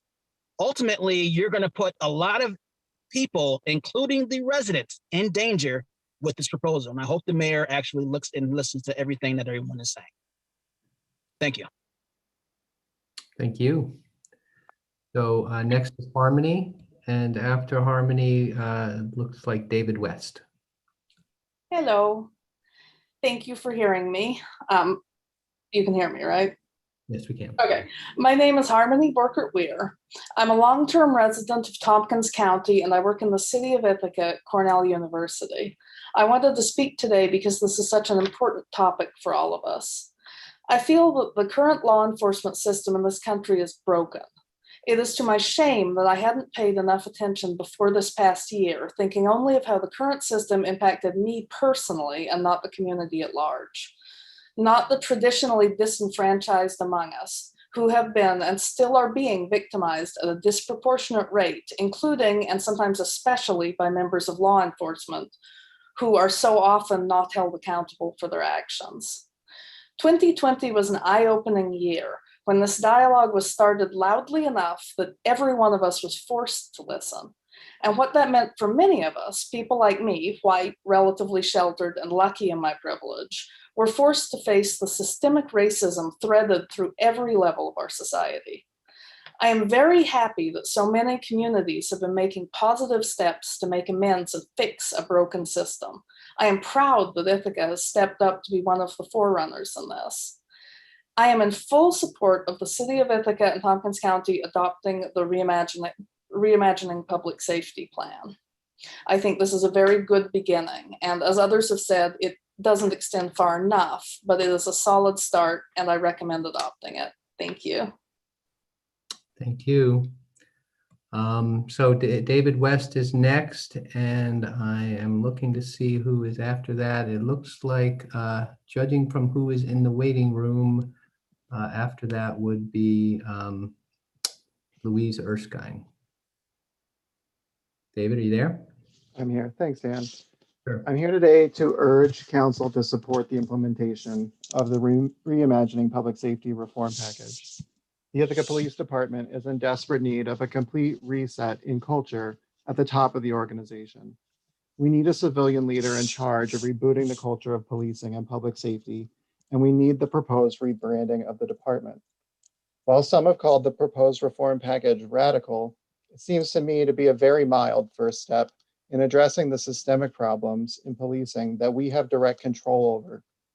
City leadership must take bold steps to set a new tone and to build a new culture among officers that we employ with our tax dollars.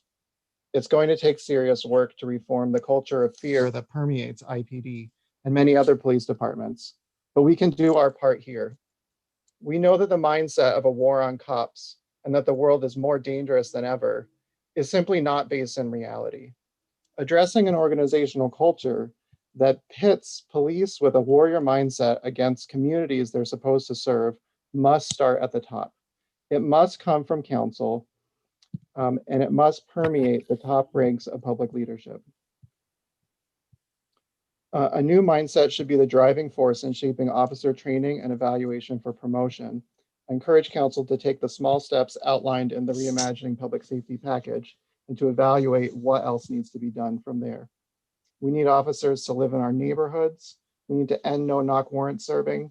We need to update policies that put community members and police at risk. We need to end the culture of fear among police that results in excessive and unnecessary use of force. We need the officers who are given the great power of patrolling our city with weapons to understand our community and be a part of it. We need different people from officers who aren't a threat to a person's life to be able to respond in moments of crisis. Thank you for your time. Thank you, David. So Louise Erskine is next, and after Louise, it looks like I think people are starting to drop out here. So it looks like we're up to Nevin, and we have had a number of people drop out. So it looks like maybe the remaining people in the waiting room will have a chance to speak. So Louise. Good evening, Mayor and Councilors. I would like to add my voice in support of the proposed community safety recommendations. I hope that the forthcoming votes on community safety have the people of Ithaca in mind. You have heard from Black, Brown, Indigenous, and trans people and women telling their story. We've been told that police will protect us from danger, but as we know, those who are here to serve and protect us can be the very perpetrators of this violence. You have heard important stories.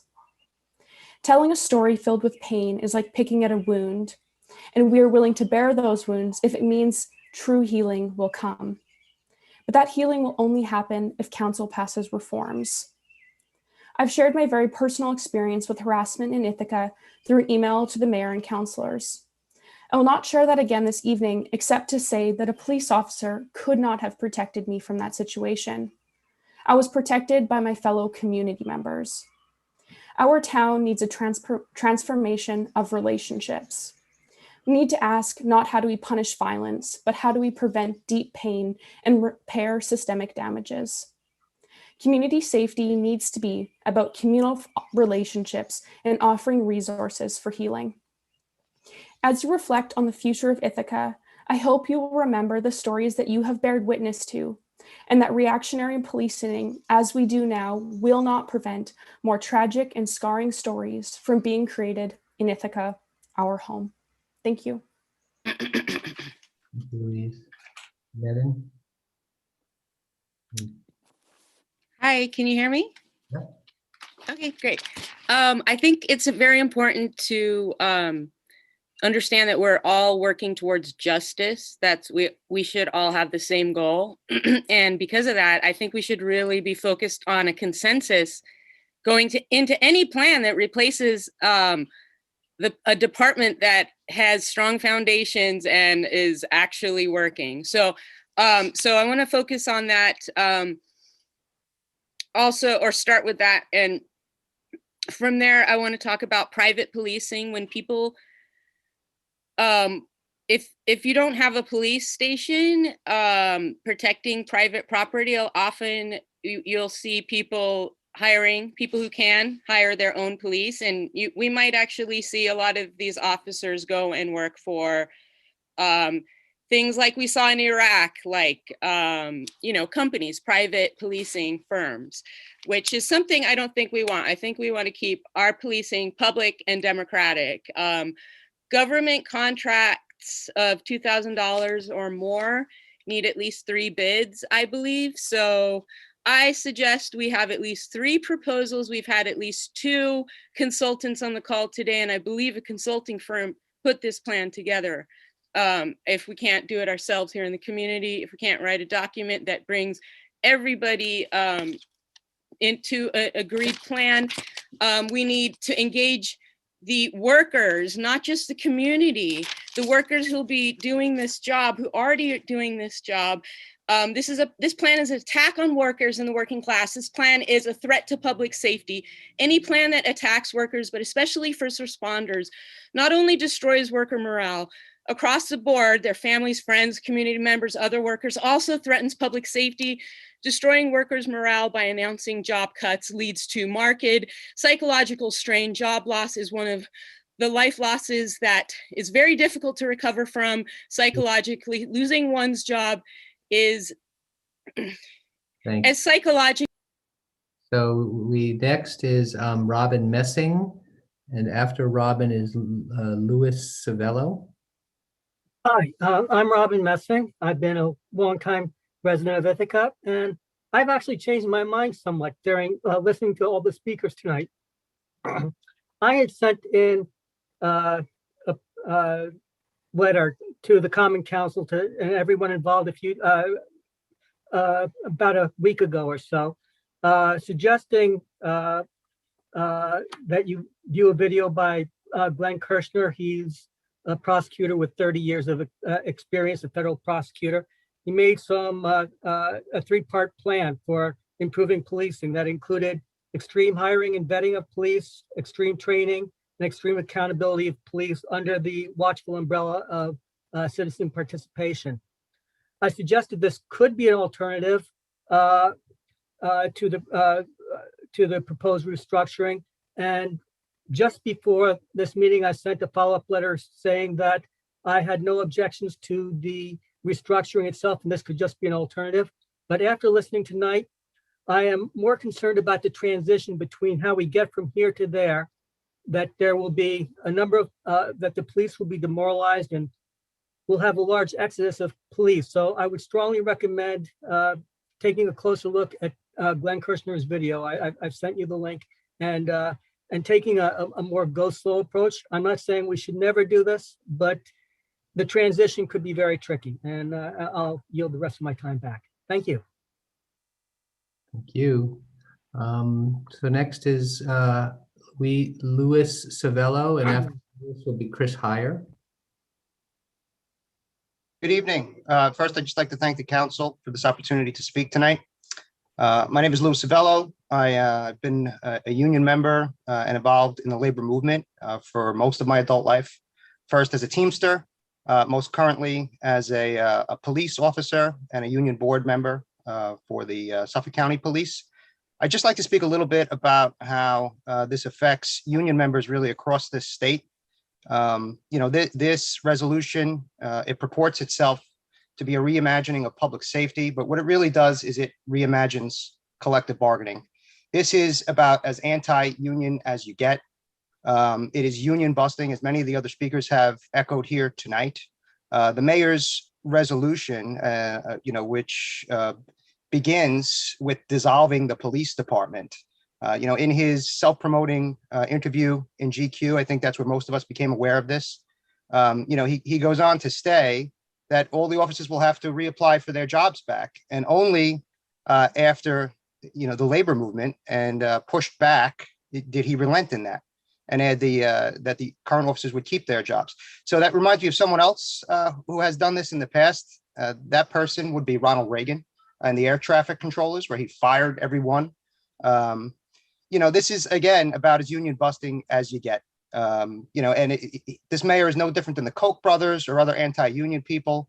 And I would just say to those progressives out there that this does not end here. If you're going to legislate concessions rather than collective bargaining, it's going to extend. And this is going to carry over to teachers. It's going to carry over to other public sector workers. The union movement needs to stay strong. And I urge the council to reject this plan. Thank you. Thank you. So Chris Heyer is next, and after Chris is Vivek.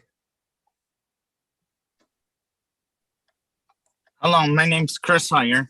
I've been a resident of Tompkins County for the 30 years of my life, guys.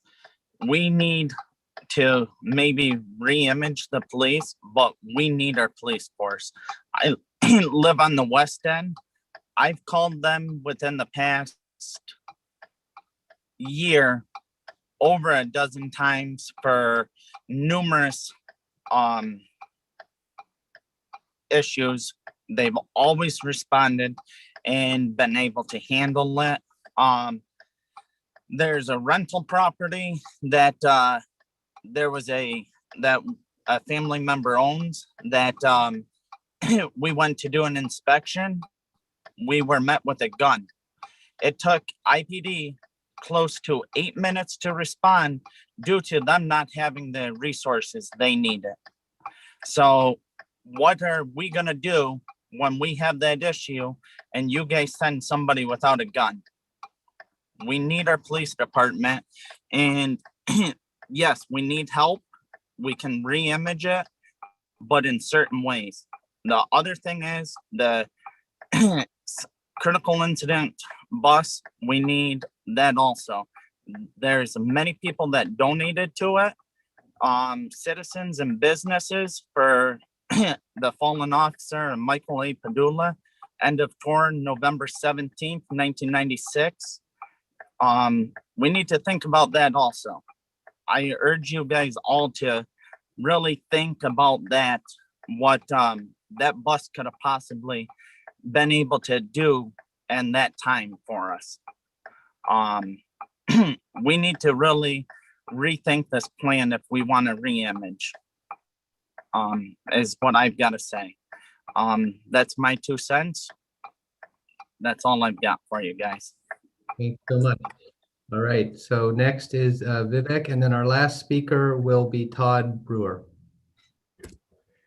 Hi, everyone. Thank you very much for the opportunity to make comments today. Can you hear me? Yep. Okay, all right. My name is Vivek Iyer. I am an immigrant and a resident of the city of Ithaca for the past 8 years. And I'm here today because I'm concerned that the proposal as written is woefully deficient. It is very well intentioned, but good intentions aren't enough for public policy, let alone something as concrete as restructuring a police department. The proposal is missing clear-cut metrics on racial bias and disproportionate policing, which is what the governor tasked the city with doing. And the recommendations in the proposal are missing rationales and a discussion of trade-offs. So, any public policy proposal will have some sort of trade-off, and this document is missing any serious discussion of those. I should say that there are things that sound like good ideas, such as involving crisis counselors, unarmed crisis counselors where needed. But again, the details need to be fleshed out. It's what's in the document is just not enough for the council to vote on. And so with this kind of analysis and lack of detail, I think that the proposal must be voted down, even if that slows down reform, because it's important to get something right then, do something hastily. Haste is a bad formula. And lastly, I would put this in my written comments, but I would like to object to the lack of transparency in the process. I read an article in the Cornell Daily Sun in which I learned that the mayor has not disclosed who wrote the proposal. I don't know if that's still the case. Secondly, I would like to point out that people opposing this proposal aren't necessarily getting their ideas from watching Fox News, as the mayor implied in his GQ interview. Thank you very much. Thank you. So that brings us to our 38th and final speaker for the night, which would be Todd Brewer. Hi, everybody. Thank you. I'm Todd Brewer. I'm the business manager for the Electricians IBW Local 241 and the president for the Tompkins Cortland Building Construction Trade Council. I'm honored to speak to all of you tonight on behalf of the Reimagining Public Safety in front of you. The first speaker, Mr. Barber, and the 2 gentlemen from Long Island.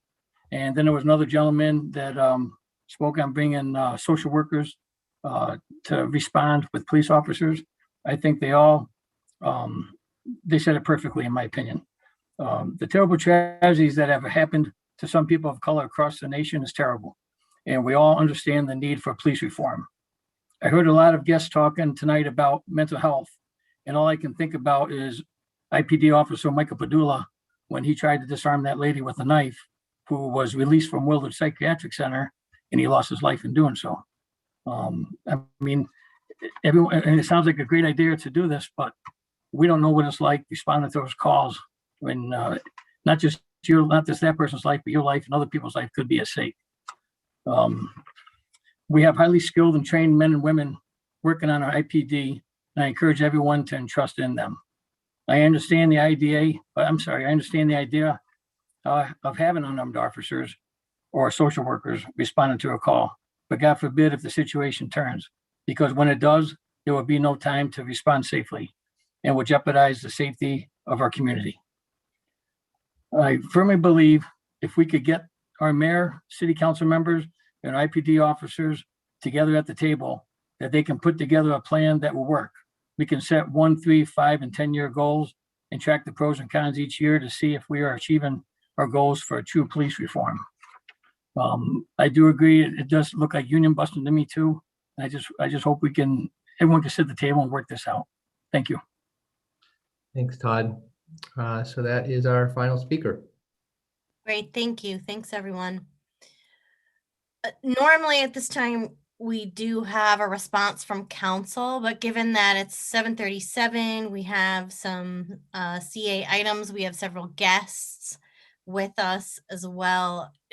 If it is okay, I can assume that we will all be commenting extensively on the topic that everybody commented on, unless anyone on council absolutely has to say something right now.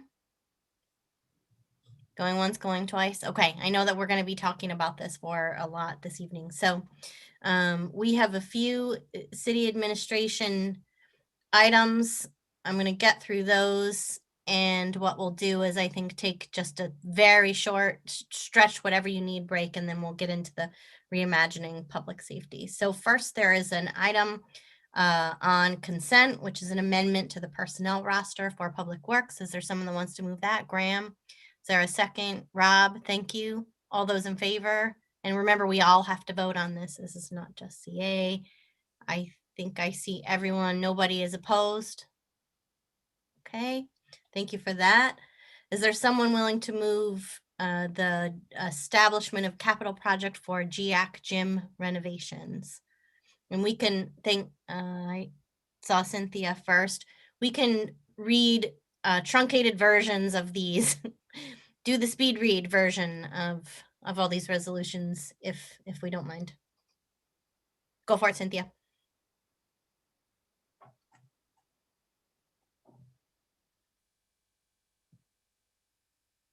Sorry, I don't have it in front of me. I thought I did. I'm looking through my papers. So if somebody else doesn't mind reading it.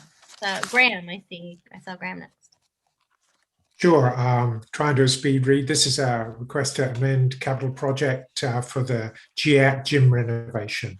A capital project in the amount of $290,000 was established in 2019 to renovate the Immaculate Conception School gym. In collaboration with the GIAC Board of Directors, the city purchased the gym from Ithaca Neighborhood Housing. GIAC received formal schematic designs for alternates and related estimates for the renovation portion of the project, totaling $3.5 million. In the past year, difficulties brought on coronavirus highlighted the importance of this facility to be available to programming.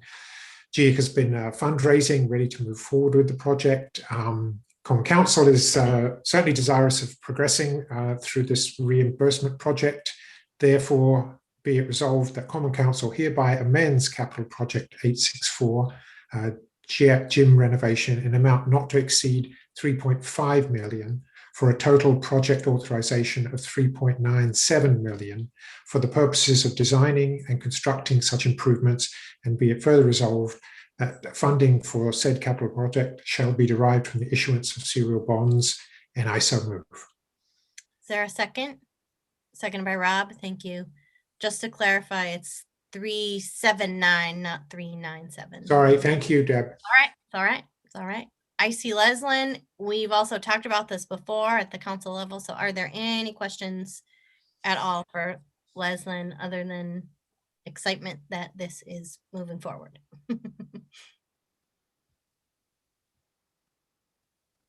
Okay, seeing none. Ready to vote on this? All those in favor? And that appears unanimous to me, including some extra votes. Thanks, Richard. Good job. Honorary council member this evening. Wonderful. Okay.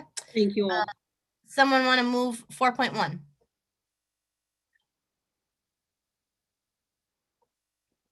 Anyone? Rob, thank you. Let's see. This is support for the Friends of Stewart Park's application to preserve to the Preserve New York grant program. So where Stewart Park is a regional waterfront destination in the city of Ithaca, it offers recreation opportunities. The parks and whereas the park's dynamic history is in its buildings, structures, monuments, etc. The Friends of Stewart Park is a nonprofit organization working in partnership with the city to revitalize the park. And whereas the revitalization of efforts, the Friends of Stewart Park promotes the park's significant history through programming, events, etc. Whereas the Friends of Stewart Park wishes to nominate the park for the state and national registers of historic places to further promote that. And whereas the Preservation League of New York State and New York State Council of the Arts have announced the availability of funds through the 2021 Preserve New York grant. That should be grant program, I believe. And whereas the Friends of Stewart Park is interested in applying to the Preserve New York grant program to engage a consultant to draft the nomination.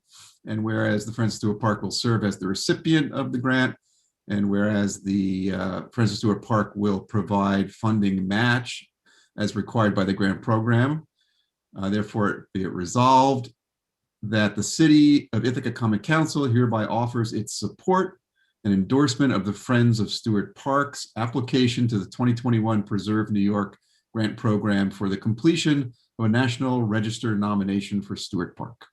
And I so move. Is there a second? I saw Stephen, thank you. I see Brian, and I think Diana might have given up on us or maybe lost her internet or something. Does anyone have questions for Brian on this?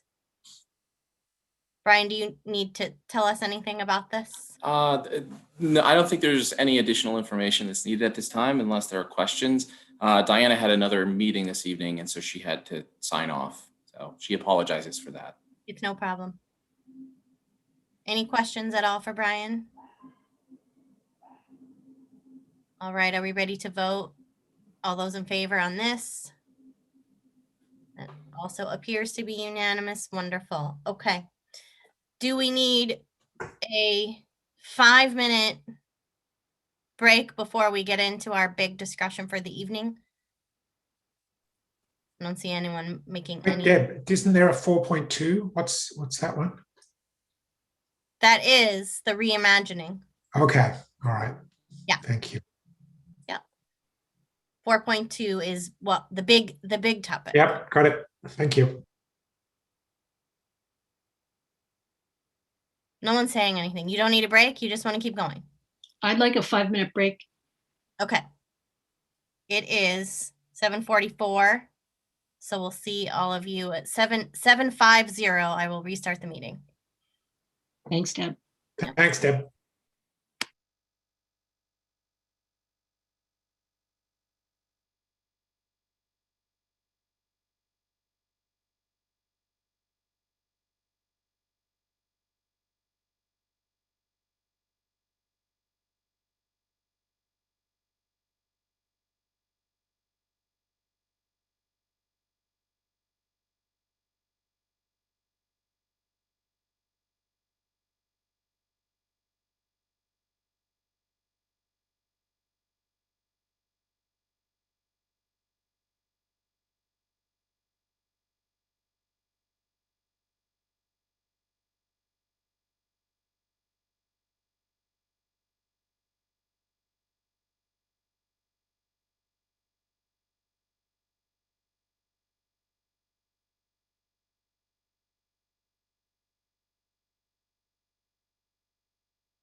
All right, I'm going to bring us back to order here. Hopefully everybody took a stretch break, got recaffeinated, did a bio break, whatever. So we are now at our big topic for this evening. So just to sort of recap and remind everybody about where we are at the process. So this is, as we said, a committee of the whole, and we decided it would be better to work this up to the common council level this way because of the significance of what was included in these recommendations, that we felt it would be better to have all 10 members of council participate in the editing and discussion of the resolution that we have before us. So we're treating this similarly to how we run our budget meetings usually, and we have provided an opportunity for a Q&A session with several of our invited guests for this evening. We have had several questions that were submitted in advance from common council members, but also we can take questions from the floor from council. So we have several members of the Reimagining Public Safety Committee are here. We have some staff from the county. We have police chief and deputy chiefs here. We have leadership of the PBA as well. And also the normal staff that staff the city administration committee. So I think the best way to move through this for this evening is to have the Q&A session first. And then what we'll probably do is ask for someone to move 4.2, which is the resolution for reimagining, and then we can get working on editing. If we don't come to any particular consensus on the language this evening, at least we will chip away at it enough so that we will have hopefully a bulk of the work done before the next time that we meet on this. So I'm just gonna tick down the list in the order that we have them. So we have first a few set of questions directed specifically for the police and the PBA leadership. So the first question we had on the list was, you've all said you are supportive of reform. Can you explain what reform would look like that you support? So I think I will just look for hands to see who might want to respond to that. Again, we're trying to be conscious of our time here. So you let me know who wants to answer that. I don't see anyone's hands. Deb, I could answer that. Who was that? I lost everybody. That was Tom. Oh, Tom, great. Awesome. Go for it. Well, first off, I would just like to thank the opportunity for including everyone in this meeting, including the PBA. After listening to everyone's comments, I think it's very clear that change is not only wanted, but it's needed. And the PBA fully embraces that concept. To your specific question, we are 100% supportive of change and reform. Most concrete.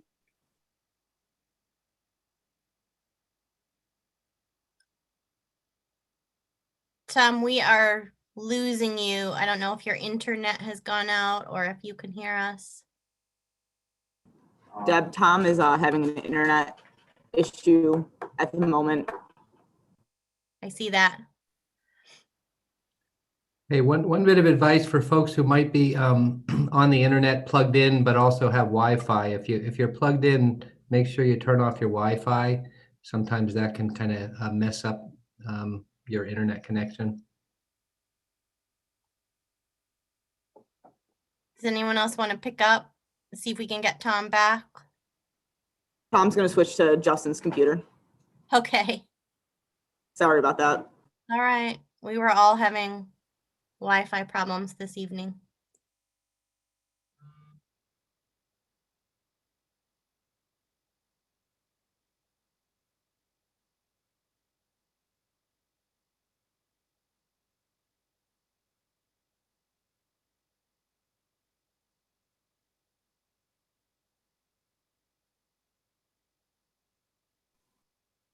Hi, folks. I'm on Justin Williams' computer. He's here with us now. Can everyone hear me okay? I apologize Now for we the. can. No, now we can. Go ahead. Thank you. I guess I'll try to start from the beginning, and I respect everyone's time, and I know it's valuable, and there are many voices that want to be heard here tonight. I think we've made it very clear that the PBA and the members of the police department are very open to reform, and we're embracing of that. Another thing I think that's been made clear tonight by the community is that the community wants reform as well, and is asking that of us as a smaller part of a larger community. To some specifics about reform, I think the first part of it needs to be rebuilding of relationships and community healing. I think a lot of the issues we're facing right now are because of a lack of common ground, a lack of understanding, a lack of shared vision potentially, and overall lack of relationships. I also think that this process really needs to start with a large level of community healing. Hearing some of the voices tonight, as well as over the past several meetings and the past year, even the protests out in front of the police department, it's clear that people are not happy. We value their experiences, we value their voices, and we hear loud and clear that change is needed. So I would start my vision of reform with concrete efforts and attainable goals at relationship building and community healing. After that, I think some important aspects that have been really highlighted through the draft proposal, among many that we support, are embracing assistance from unarmed workers, whether they be community outreach workers or unarmed public safety workers. The police department and the members here would value collaboration with those types of individuals. We do work very closely with Tompkins County Mental Health, the mobile crisis team. Tammy Baker has been a huge resource for us.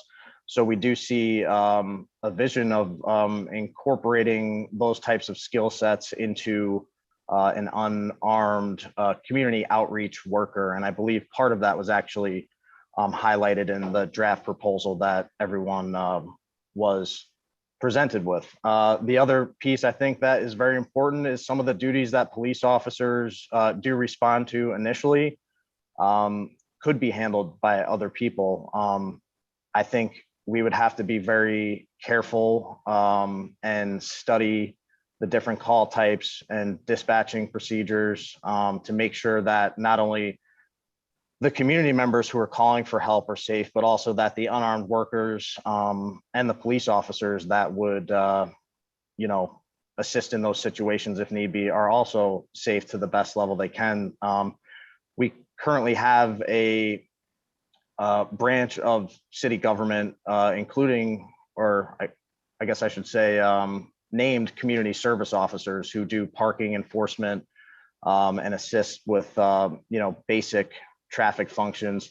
I think those individuals could be essentially the foundation for a larger public safety, unarmed public safety worker. And we have that foundation and that template that currently exists. And I think we could build on that to, on a pilot basis, to expand the duties that those individuals perform and incorporate them closer into what we do here at the police department. I don't want to take up too much time. There's a lot to say on this topic, but I'll open the floor back up. I just want everyone to know how much I value being here. Thank you. Great. Do any of the chiefs want to weigh in on the reform, any of the reforms that you're supportive of? Yeah, I'll chime in. Can you hear me okay, Deb? Yeah. Yeah, you're good. Yeah. Thank you for giving me an opportunity to speak.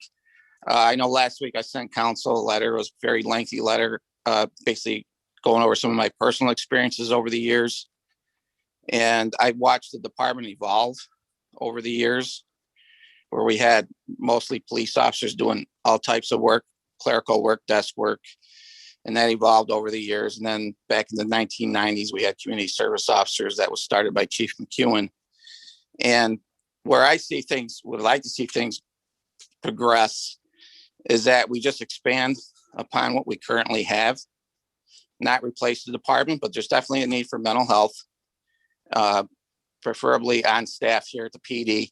Tompkins County Mental Health, we work great with them, but they're limited in their resources and they're not always available 24/7 due to their limitations. So that would be a good thing to have. But the point I'm trying to drive home is that what we should be doing is taking what we already have and improving upon it, and looking at some civilian support staff to supplement our officers, not replace them.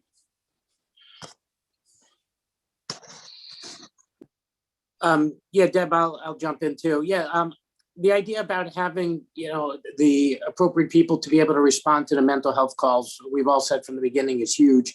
And I think trying that out, seeing how it works, seeing how their responses go, seeing how it goes toward alleviating our volume, how it works in terms of the calls, the success rate, and then we go from there.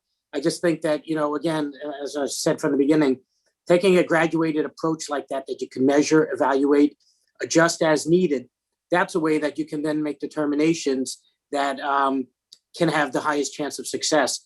That I think is huge. I do strongly support the officer wellness part, because it's just inconceivable to think that officers can remain well when they're dealing with toxic environments, dangerous situations day in and day out, going into the unknown. All the studies have shown that the average life expectancy for a police officer is anywhere from 9 to 22 years less than a civilian counterparts, because of the stress, because of the cumulative effects of this profession.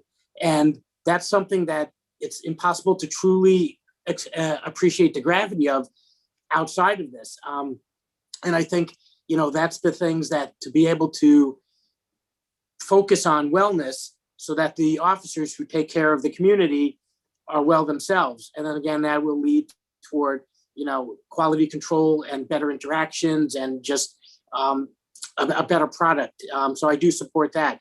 Obviously, if we look at different forms of expanding our ability to do outreach, because again, we're all in agreement that to do our jobs, we need trust, we need community support. And just like Sergeant Kinsella said, finding a way to heal past traumas is huge. And I think that needs to be something that we predicate everything else upon, that we find out the ways that we can address the things that have caused the traumas, make it that the community sees us as a part of the solution and not as a necessary evil, and that we do become more ingrained in the community.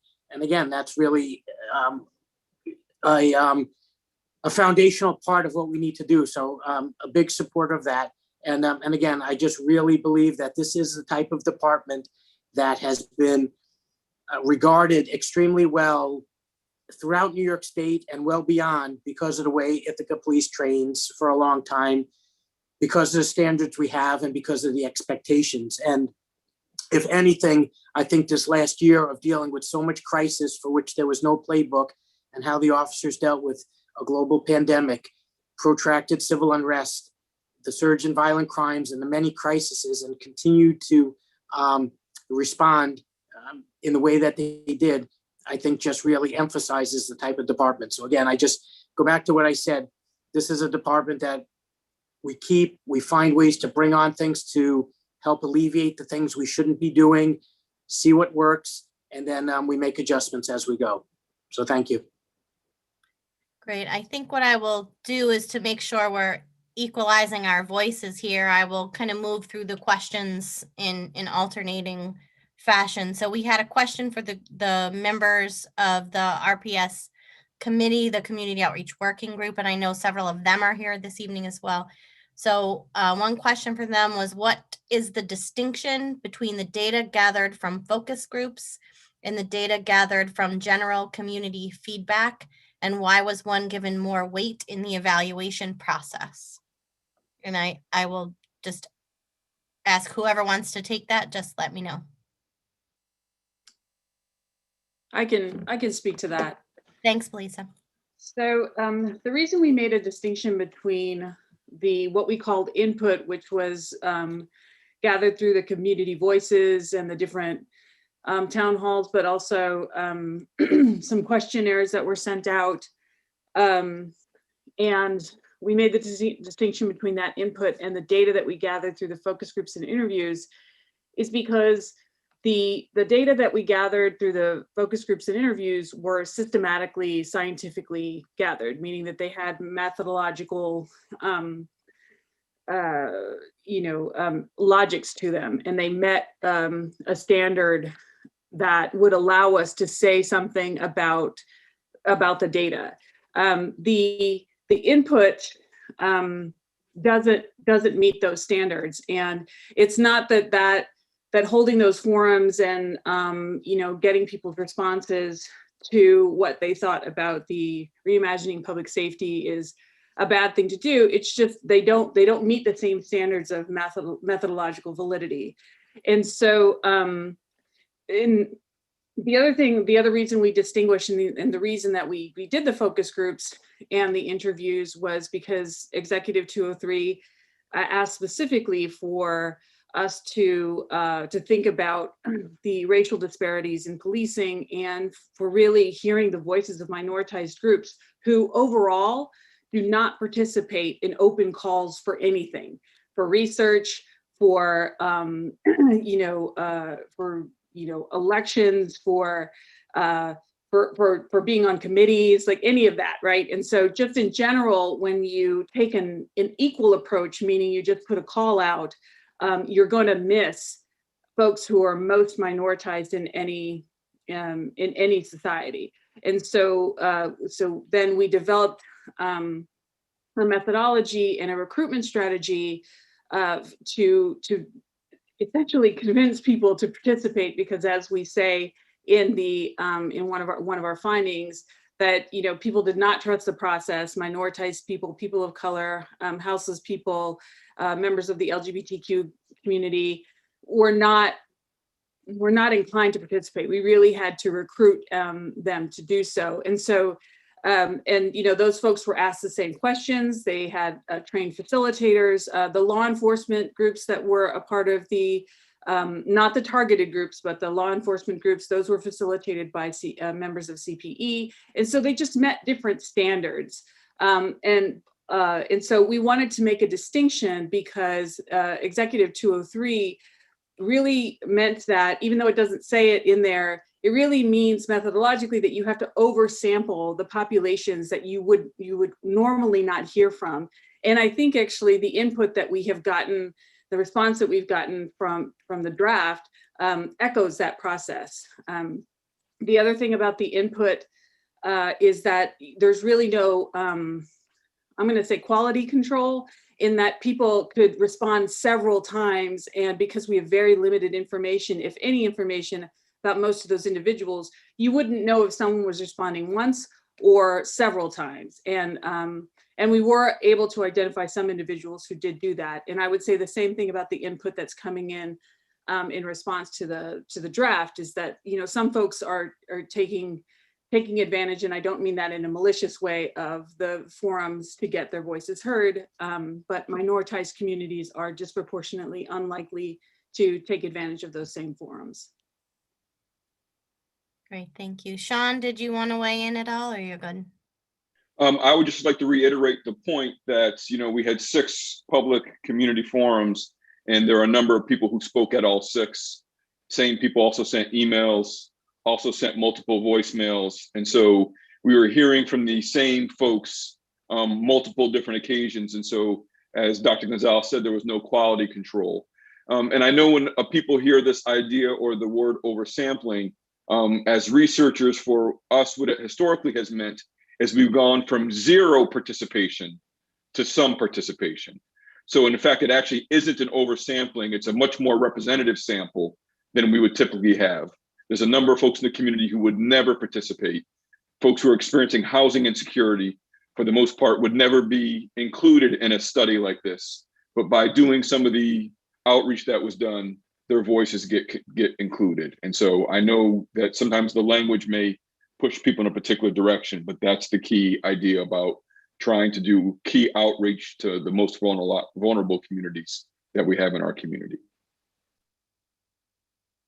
Great, thank you. I think we'll move on to a staff question. I'm not sure who from the city or if even anyone from the county or the working group might want to weigh in on this question, but what are the roles and job descriptions of unarmed first responders?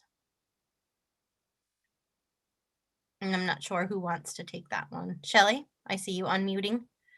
Or I'll take it, or Savante. Okay, he's certainly over to me.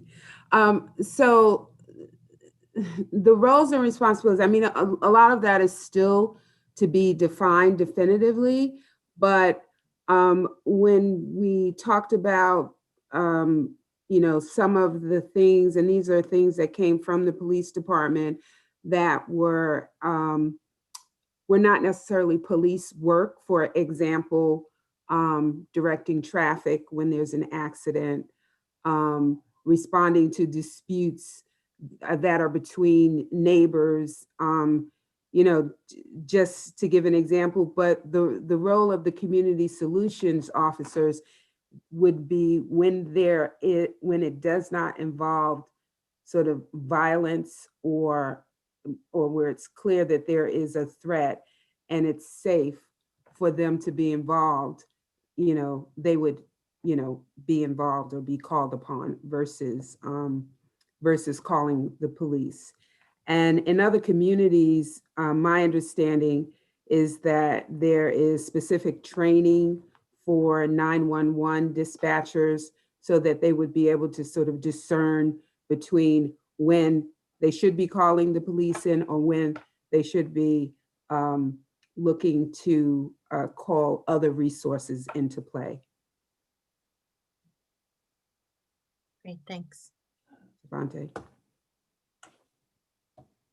No, that was good. That honestly, I think it will have to be designed with the community, designed with new department, and designed with our colleagues in the county in particular, to figure out what will be the alternative mental health response versus what could be the work of a community solution officer. But then, yes, and then the rest of the process is, once we figure out what we want those workers to do in particular, we create the civil service requirements, we go through the Civil Service Commission. Council would not only approve the job descriptions, but also then figure out right away how many do we want to hire. And then in each successive year, should we expand or contract that force based on the demand? Great, thank you. Travis, I see you unmuted. Yeah, I'm unmuted. I think that this is part of the problem with number one. There's so many questions and it leads to confusion, it leads to anxiety. And I think what we should be talking about with number one is putting together 9 to 15 folks, people from law enforcement, people from the community, people from the county and the city, lawmakers, mental health workers, and figure out what this is supposed to look like, right? Not just leave this up in the air with answers, but really be intentional in figuring out over the next 2 months what this should and what this could look like with input from everybody. If law enforcement is saying they're here in the community and they understand that we're in a position to make some change and we should make some change, let's do that together. Great, thanks, Travis. Pop back up to a question that was slated for police, but I think other people may want to weigh in on this one. What are the benefits and drawbacks of a police chief that is a civilian? Can I expand that question just a little bit? Sure. So there was both the the option of the police chief being a civilian, and then the other option is a department head over the police chief. So I would like answers to both of that. What would be the benefits and drawbacks of both? Yeah, the largest benefit is in greater flexibility in who you can hire. You know, is the way the state law currently is written, you have to be a law enforcement officer and have to have started your career as a law enforcement officer in New York State in order to be a police chief. And what we found is that for the most part, that is who you're going to want to look for to hire. But it is possible to be a subject matter expert and not a great manager of people, not a great administrator of budgets, not a great communicator, not a good engineer of processes. That leadership, especially of a large department, something with 60 plus people, right? And an increasingly specialized department, if you have armed workers and unarmed workers, what you need even more than subject matter expertise is leadership ability, management ability. And so you see that in both public and private sectors all over the world, is that it turns out that leadership is its own specialized skill. And hiring for it will get you better leaders and managers and can actually help expand, as we're experiencing right now. If it wasn't clear before tonight, the appendices of the report should make it clear.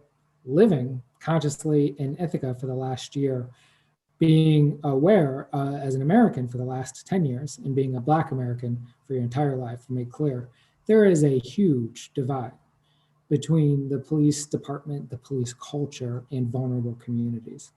And being able to bring in a leader that may have a law enforcement background, may not have a law enforcement background, giving us as a city the flexibility to hire the best person for that job that can bridge those cultural divides, that can bring the community together, that can see outside of the bubbles that are currently established, would be valuable for the city. Now, again, it is just flexibility. So you would still have the ability to hire somebody with a law enforcement background. Great. I think the question initially was directed to police. So I don't know if anyone from police. I am the commissioner of the police department, so I just jumped in there. Deb, can I jump in? Go for it. Yeah, just my perspective. I think for a contemporary police chief, especially with the challenges of policing currently, there needs to be a combination of both subject matter expert and leadership. You can't have one without the other. With policing, though, there's so many nuances that if you hadn't done all the roles beneath you and understand what it's like to work shift work, what it's like to deal with irrational people or people who are violent or people who are intoxicated, to just understand it in a theoretical or academic sense without the practical experience, it just leaves a gaping hole in your ability to lead. And the people that you lead, they have to know that what you're asking of them, that you understand, and there's so many complexities to it. Good police chiefs now have come up through, they have continued to evolve, and they expand their knowledge so that they're not, because the knowledge in policing and police leadership isn't specific to just law enforcement. As we could see, we're looking at issues of officer wellness. We're looking at diversity and understanding ways to relate better to the communities we serve. We're looking at, so many areas that were never a core component of just basic law enforcement. But that foundation of law enforcement is key. And I will say, having been a chief in 2 cities, I could not have done this on academic abilities alone. The foundation that I had gotten through working as an officer on midnights for 10 years, as a sergeant, as a lieutenant, all of those roles have allowed me to basically help craft policies that make sense, that help me understand the needs of the officers and how we can, do the jobs that give them the tools to do the jobs that are expected of them, and to incorporate them in the process, because that's key, because they're the ones that are providing the deliverables. So again, that's just my take on it. You can't have one without the other. You need that subject matter expert, but you also need the key leadership. And when you combine the two, then you'll have a successful police chief. Great. I see Tom and then Travis, and then we'll try to move through. We have about 12 more questions. So Deb, I'll try to be brief. I just would like to confirm, can you hear me okay? I can hear you. Okay, I apologize for earlier. So I would, in an academic sense, I would agree with the mayor. Having a person with strong managerial and administrative skills would lend itself very well to a leader of a law enforcement organization like the Ithaca Police Department. And in another sense, I would also agree with the chief. You really need someone that has an understanding of deployment patterns of personnel, crime trends, the various laws such as the penal law, the criminal procedure law, search and seizure, best practices, writing search warrants. There's a lot to list, but essentially you don't get a real understanding of those skill sets without doing the job in some sense. And I think there is, a bit of a misconception that you cannot have a civilian be a police chief. From my understanding, there's some case law from several years ago. I believe it was out of the village of Tupper Lake, where the courts found that a police chief could be a non-sworn police chief and would not essentially be a police officer under section 1.2 of the criminal procedure law, but could still wear a uniform, if permitted, could still carry a firearm. And I think the language, that the PBA has kind of put forth would accomplish both objectives of opening the applicant pool to a more diverse, inclusive pool, selection of applicants, while at the same time allowing for that person to still be an actual police chief. So I think it is attainable, and I think we don't necessarily have to focus on the benefits or drawbacks when we could potentially have both. I would also like to mention, I think that within the Ithaca Police Department itself, there's still good leadership. There's good leadership all throughout our ranks.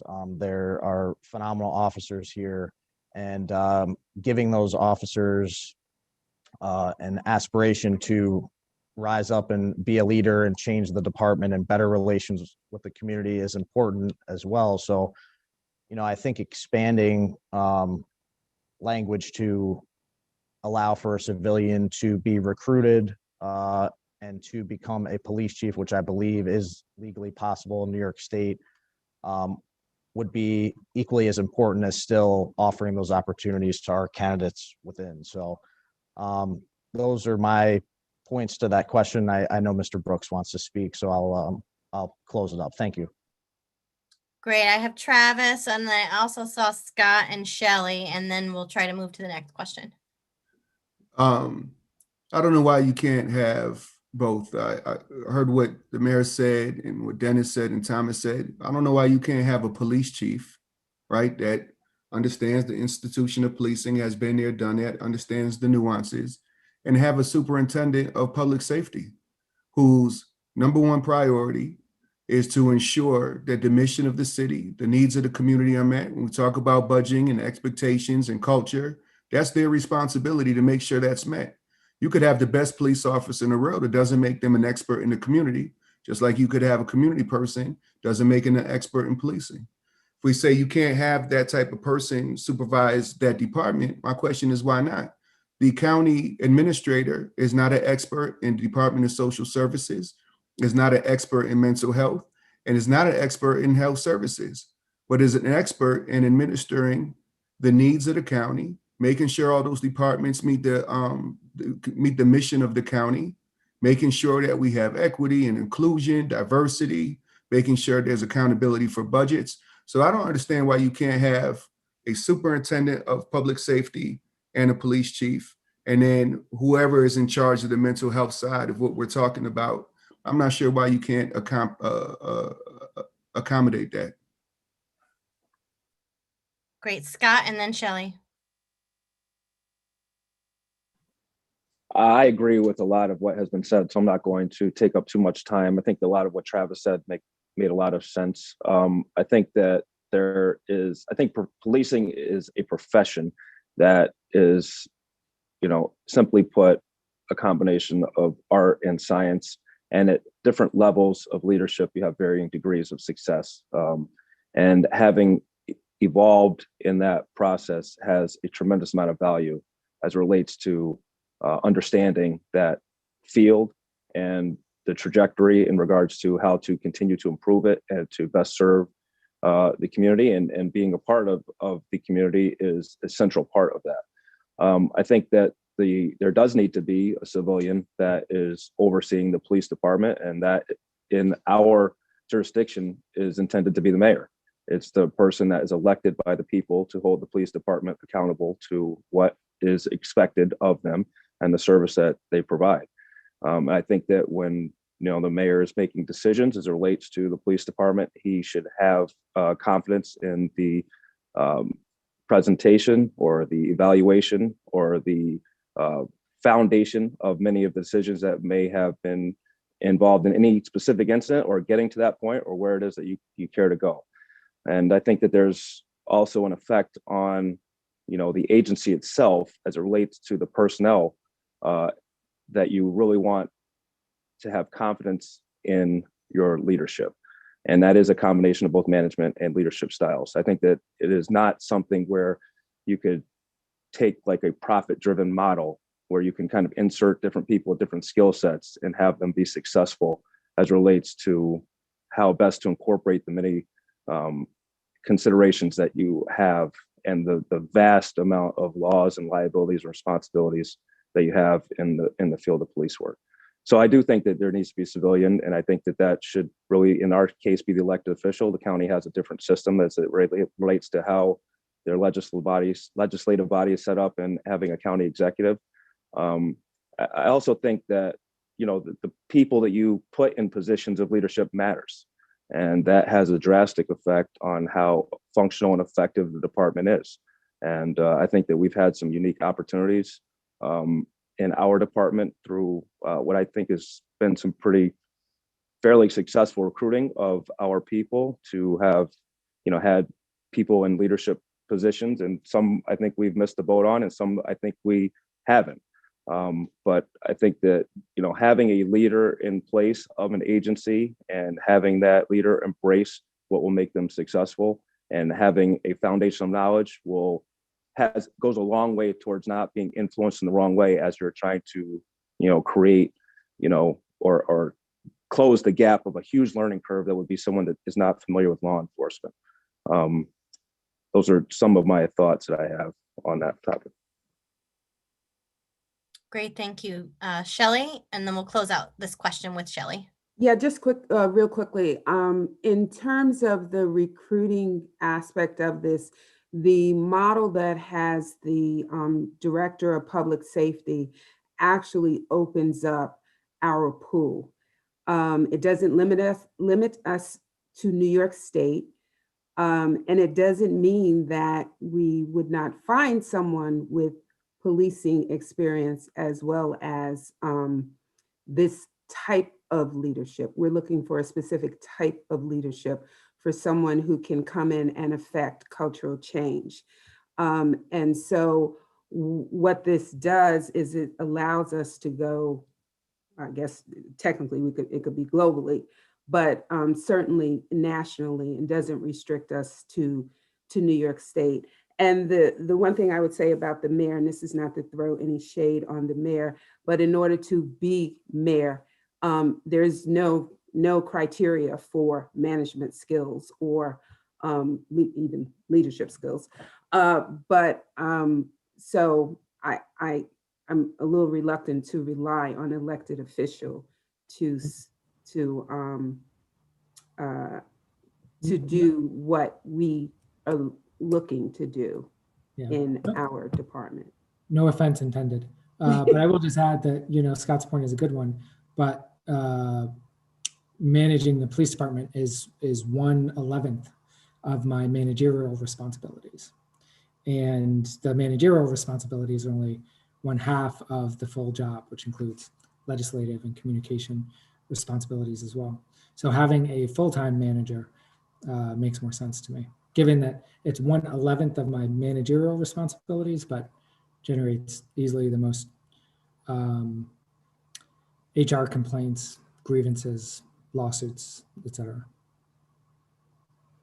Great. All right. I'm going to try to, in the interest of time here, I'm going to look at some of the questions and see if there's commonality among them. There are several of them that relate to, I think, the county and the county's process. And I do see County Administrator Jason Molino is here with us. So a few questions. We had a question on an update or status on recommendations 2 and 4. And then also the current county position regarding Truck 99, which is the mobile command unit / SWAT we've been talking about. And then anything else you might want to add about where the county is at its process. We're trying to do these as parallel legislative bodies, so it would just be helpful for you to give us a general update. Thanks, Jason. Great. Thank you. Good evening, everyone. Good to see you all. I apologize, but if you could tell me what the recommendation 2 and 4, only because we have had several resolutions that number them differently than the report. So if you could just read them off, I can give you an update on them. I think that was Cynthia's question. I don't know if you had any specific questions on them, Cynthia. It was Jason, it was the alternative response model in particular. Okay. And what was the 4th one? Traffic stop data. Okay, thank you. I'm sorry about that.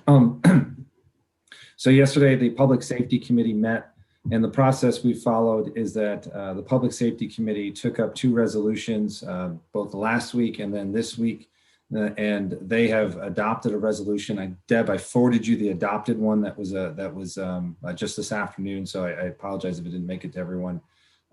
Adopted the resolution with, I think, 2 or 3 amendments, nothing of substance. The recommendation as proposed with respect to the alternative response model has been intact and has stayed in the proposal. And also the recommendation about analyzing traffic stops and collecting demographic data has also stayed in the proposal. So none of that has changed. With respect to the SWAT vehicle, there was a rather robust conversation yesterday about it.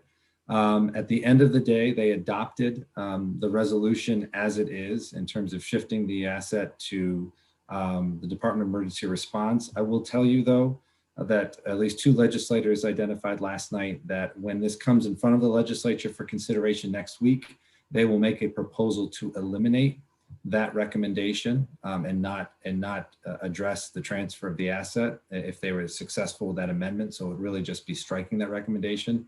I do not know the level of support in the legislature, but I do know that 2 of them expressed that then when this comes in front of the legislature next Tuesday, they will make that recommendation to amend the resolution to strike that specific one. Great. I can elaborate on any of that, but that's kind of the update where they are. And again, I think the 2 language changes that you had, Deb, were not substantial. One was around a county recommendation, which was to evaluate the creation of a public safety review board. I don't remember what the other one was, but I don't think it was a substantial change. It did not change a recommendation. And they decided not to move forward at this time, at this moment, in adopting a resolution allocating the funding for the Community Justice Center, but instead requested that we work with the city to get more details and get more specificity with it and come back at the April Public Safety Committee meeting to consider that appropriation, assuming everything passes next Tuesday with this resolution. Okay, great. Thank you, Jason. Thank you, Deb. I just want to say that I brought those 2 questions first because recommendation 2 was struck from the resolution in the agenda. So I thought something had happened with it. There was a reason for that. That was the cause for my question. I know Donna had had some questions with regards to the traffic stop data and if that was needed. So that was why I asked that question also. I think the second recommendation was a county-owned recommendation, although I would admit that I think it's going to be a very collaborative approach as we look at this with city partners. But I think it was a county-owned recommendation when it was proposed. Thank you. Great. Donna? I just want to clarify. I think collecting traffic stop data and analyzing it and using it to develop policy is extraordinarily important. I think it should be subsumed under the one having to do with data, number 7. I think it's all part of that. I would say that they are different. One is very focused around traffic stops. Just to kind of give a little more context, one is very focused on traffic stops. The other one is very focused just in general on how data is collected into the records management system. So while they all have to do with collecting data, I think the traffic stop one was specifically identified because it was focusing on a specific action, where the other one is a general data collection and how we're best using Spillman. How do we also continue to keep up to date with Spillman? How do we ensure our new officers are continuing to be trained on Spillman and that the data entry in general is consistent across the board? So I think that's the primary reason that those recommendations were separated specifically. Thank you. Great. While we're on county topic, just for ease of trying to move us along here, are there any other questions related to the county's process that we want to ask Jason at this time? George, do you have I see your hand up there. Is that Deb? Sorry. No, that's okay. I see George. Go ahead, George. You're muted, George.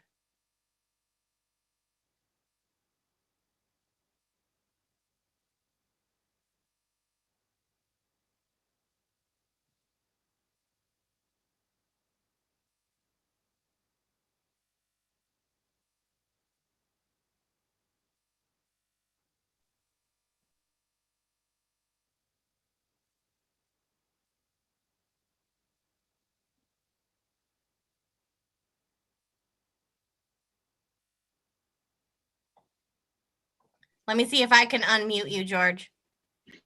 No, I lost you.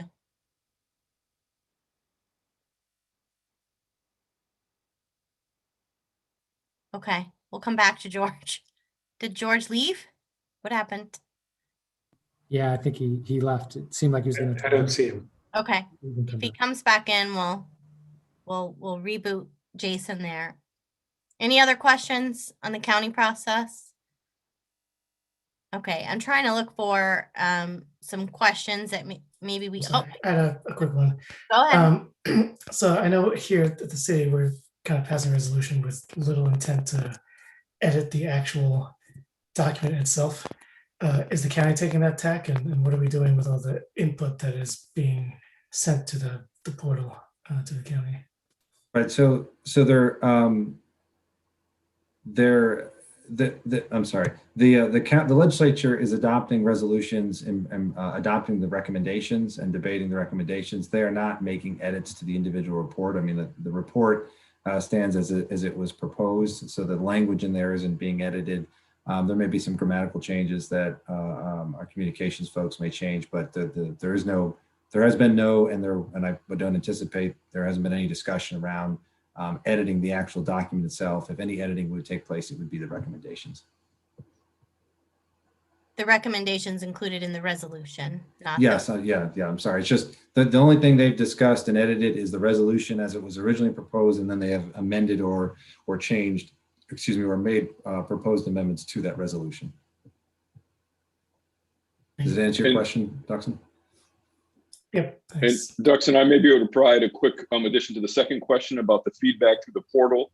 I know that Deanna Carruthers is looking at, as well as Dominic is looking at all the feedback, and I've reviewed all 260 pieces of feedback that we received through the portal as well.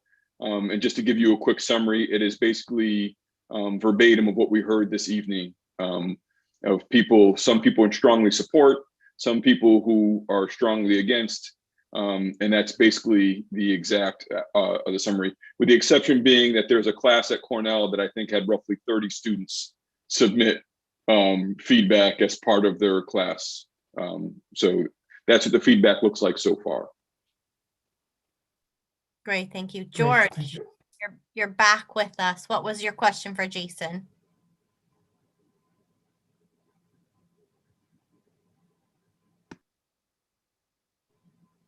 You're still muted, George. How about now? There you go. Man, I just went into a dark hole somewhere. I don't know what happened. My question isn't for you, Jason. I've got a question for the police, and I was putting my hand up so that I would get in the queue. Sorry. Okay. All right, I guess what I'll do is, so we're at 8:40 and we haven't even started our editing, and I know how much all of you love editing resolutions on the floor, right? So I think what I will do is essentially everybody has all of the questions that were sent out. Think this is our opportunity to hear from, we've invited this group of people to this meeting for a reason. What I may do is just turn it over to council to just ask the questions that they feel at this point are most important for us to get at the work of editing the resolution. So George, you can go first and ask the question that you had, and then I will just open the floor to council to see if they want to make sure we get one of the questions asked ahead of time or if they have any additional ones. Okay, thank you. You're welcome. The big thing that I've taken from the Reimagining focus groups surrounds the question of respectful interactions from the police with people of color. And so I would like to know from police officers specifically, how do you change that? What can IPD officers do differently that would prove their willingness to engage the Black, Brown, and and LGBTQ communities with respect? And I'd like to ask Scott Guerin that question.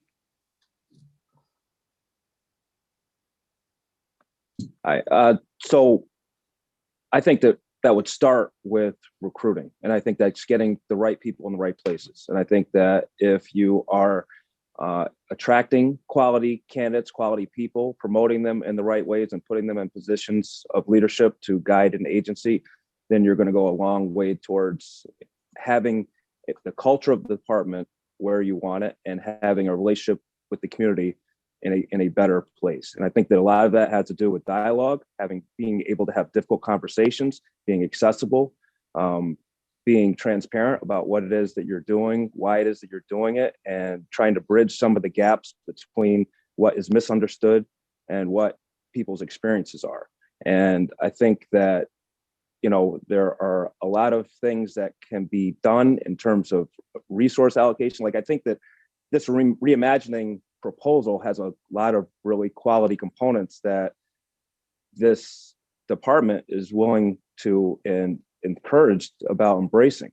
A lot of the things that seem to be what they were going to be contentious, I've been very appreciative to hear amongst the workforce and others that they are very interested in trying to embrace. So I think that changing the way, evolving in a way that incorporates other services to work with us in a better and more collaborative manner, and having people in the right places and using those places to have difficult conversations and engage in conversations and with the community in areas that have traditionally not been focused on will go a long way towards understanding what it is that you need to do. Because, as police, I think, we do have a degree of expertise in this field, and we don't always know exactly how it's best applied, to be honest with you. And I think that having some conversations with people that will let us know what it is that they want to see from this agency and how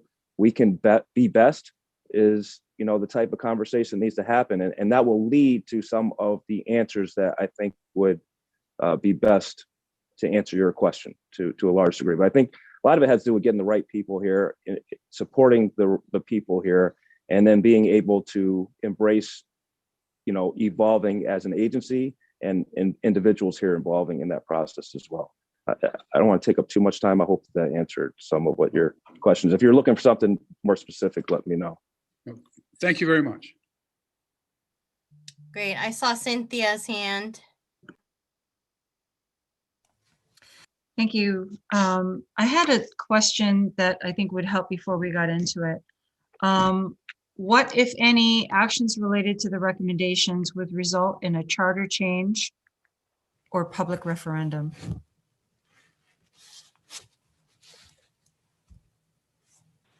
I believe if Ari is still on the line, he may Yeah, be- Ari's here. Ari's ready. I was going to get to that right before we started to dig into the resolution, but go for it, Ari. I think, Ari, you're also muted or something.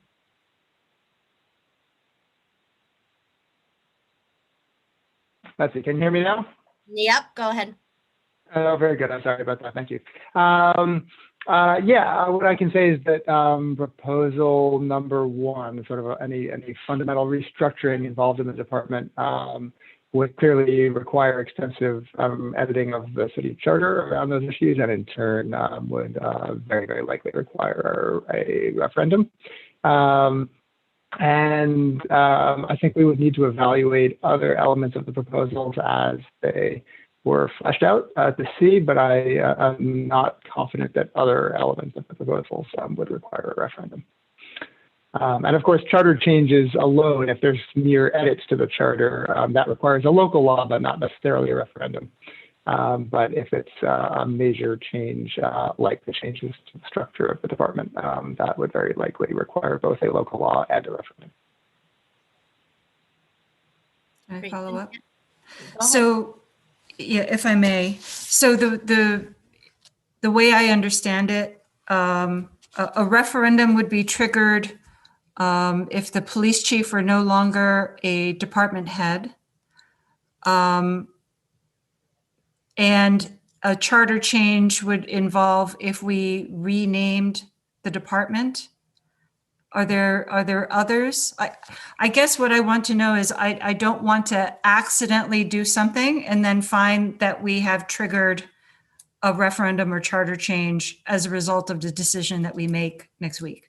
And so would we be flagged and said, by the way, when you rename this department, when you change the department head, this is the consequence of that?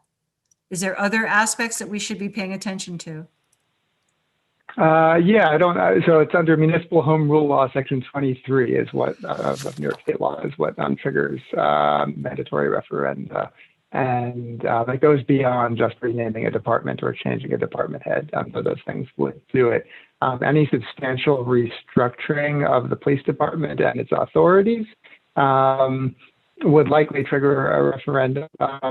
Municipal Home Rule Law isn't going to speak to those specific issues in terms of, it doesn't say anything about restructuring a police department, for example, but it will basically, it does speak to the idea that if you're making major charter changes, and then there's a body of case law that sort of has interpreted Municipal Home Rule Law 23 over time. If you're making major charter changes, if that's going to trigger a referendum in most of those circumstances. So most versions of proposal number one are very likely to trigger a referendum. And that's something that we'll need to evaluate based on the precise contours that are forward. But what's currently in the proposal, as brought to council, would very likely trigger a referendum for number one. But if we were to study, put together a period of evaluation, that would at least delay that until we had a better understanding of, it would delay I'm that sorry. process. To be clear about the timing, that's a great point. To be clear about the timing, when I say it would trigger a referendum, I mean when council passes a local law actually seeking to implement proposal number one, were it to do so. That local law couldn't actually take effect till it was approved at referendum. But if council votes on the resolution as drafted endorsing number one right now, that in itself will not trigger a referendum. The referendum would come at such time that council was presumably months or years from now, because there's a lot of work between now and then were council to go down this road. When council was voting on the implementing legislation, which would have to be a local law that has very specific language in it that actually says the city charter currently says X, Y, and Z, and we are hereby amending it to read as follows. When you pass that local law in turn would, depending on precisely what it contained, very likely need to be approved at referendum before it could take effect. Thank you. Sure. Right, other council members have questions?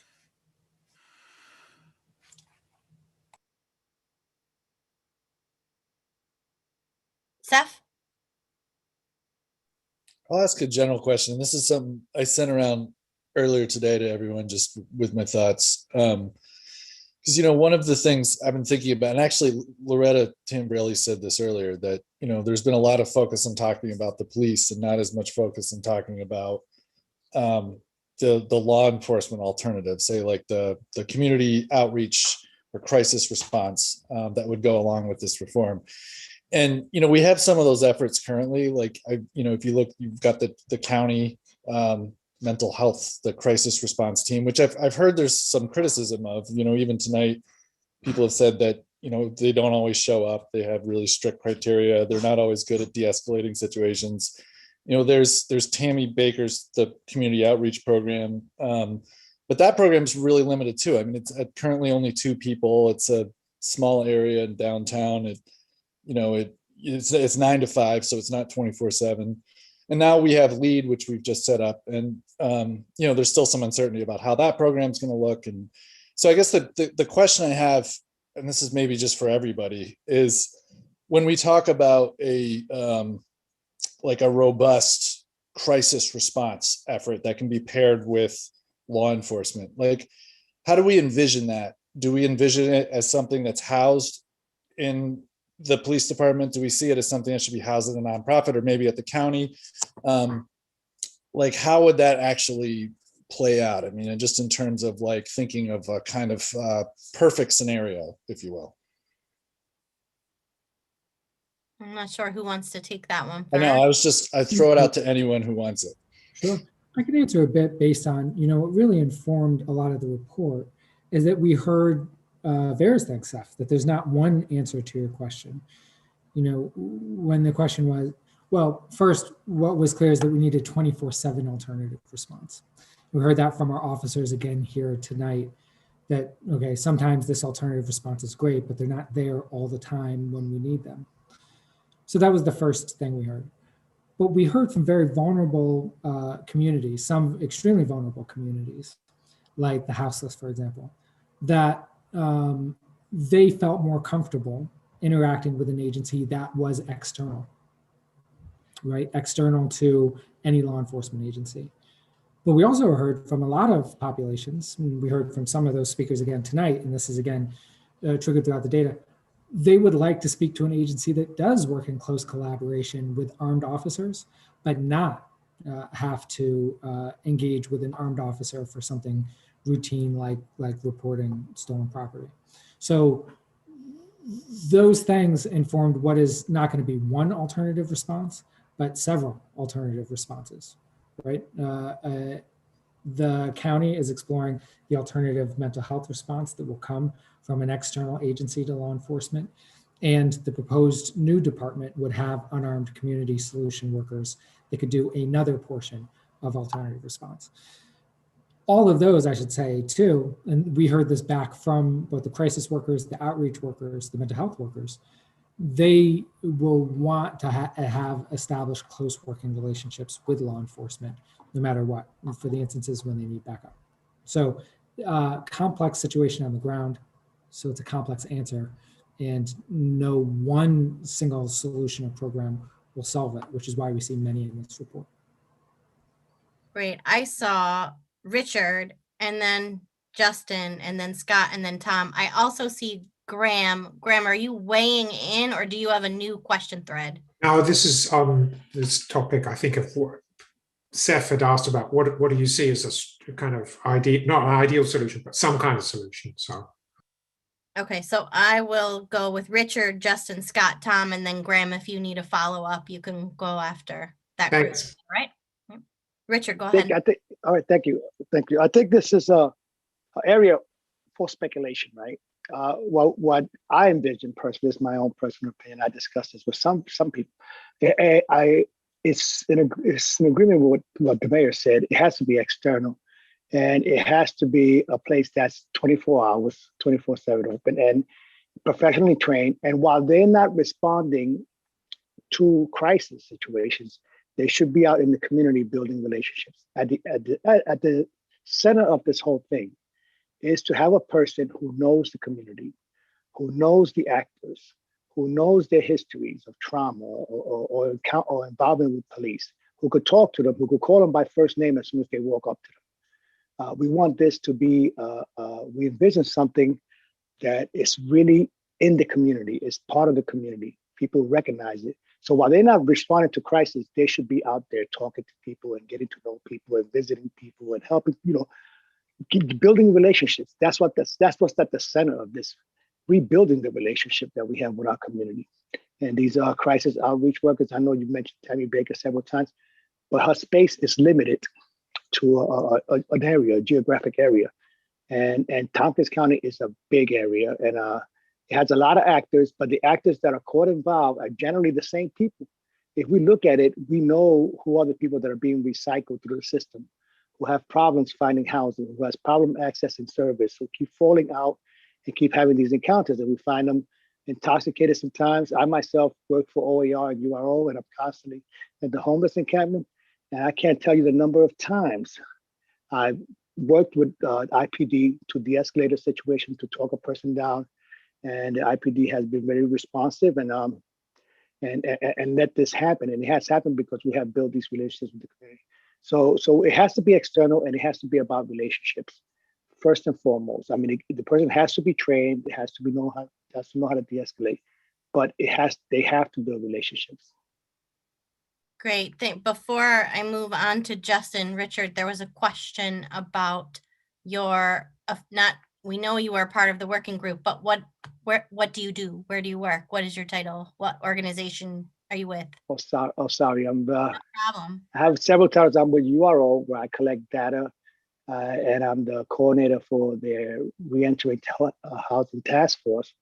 It's really a data collection and recommendations of programs, and I work for OAR, who has been in the community for over 40 years, providing direct social service to vulnerable and at-risk populations.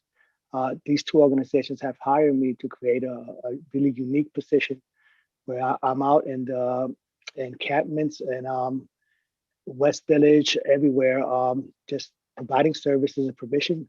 During this pandemic, we were able to keep that population healthy and while keeping our population safe. Right now, we're also working in collaboration with Reach Medical to provide vaccines to those who are most impacted and less likely to be able to access vaccinations. So far, we have vaccinated 60 people, and tomorrow we're going to do another 20, hopefully, and then we're moving on to 50. So we have these incredible relationships with our community, and that's why I really support this project, and I really support the mayor's summation of it. It has to be external, but it has to have a close relationship with the police department. Great. Hopefully So that for those of us that don't know, for people who might not know our alphabet soup, what's URO and what's OAR?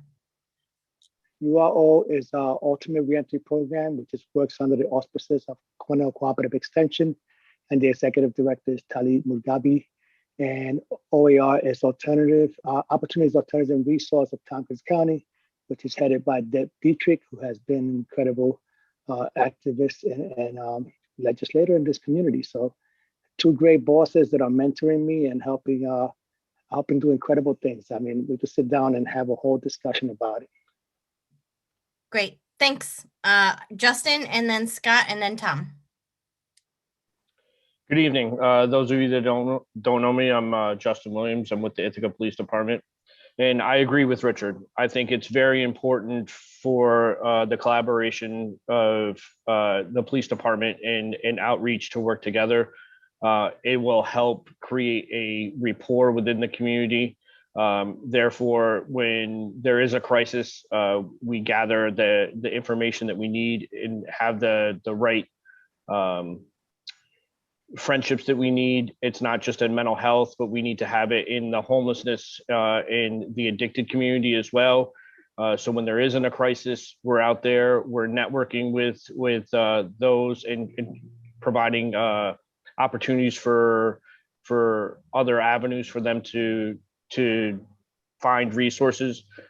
So I agree with Richard. And as far as housing it, I think that that can be determined later. I think the most important thing is getting this portion of the program up and running so that we can get out into the community and help those that are in need. Great, thanks. Scott and then Tom.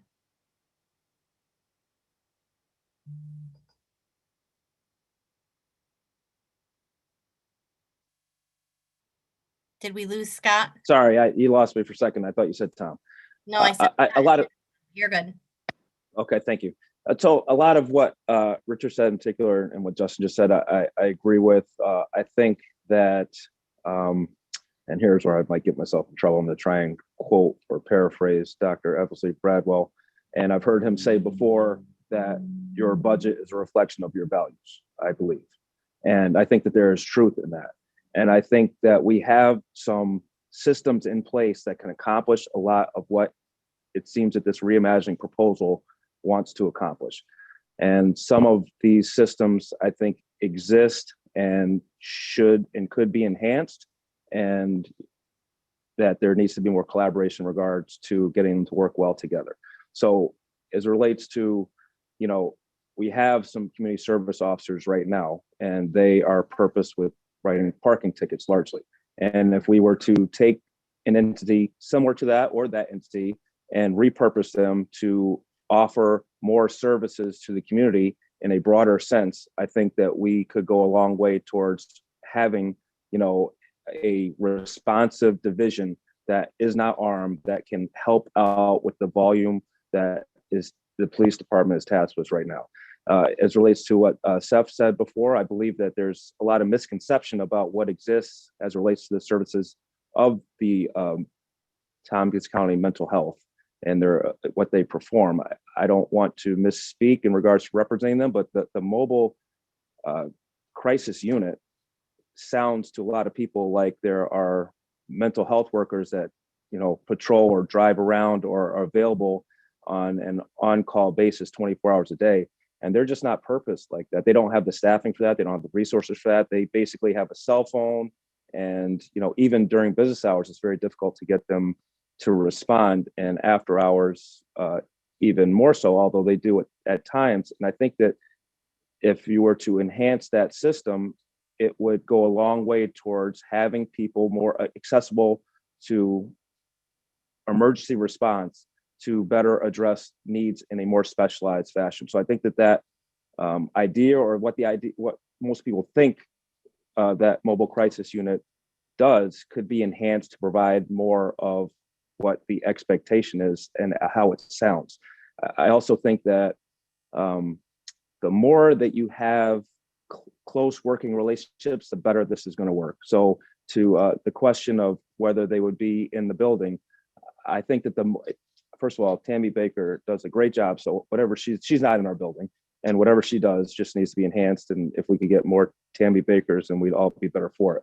So, but for other entities, the closer we're able to work together, like pass each other in passing, or be with each other in, out in the community in any different capacity, I think that the more likely this is to work.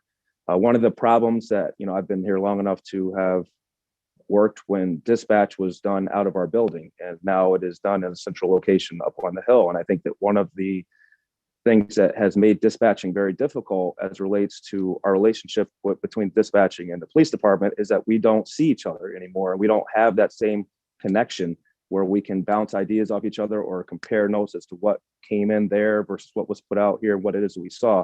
So I think that the closer we collaborate with entities, the better, the more likely they are to accomplish what I think is intended.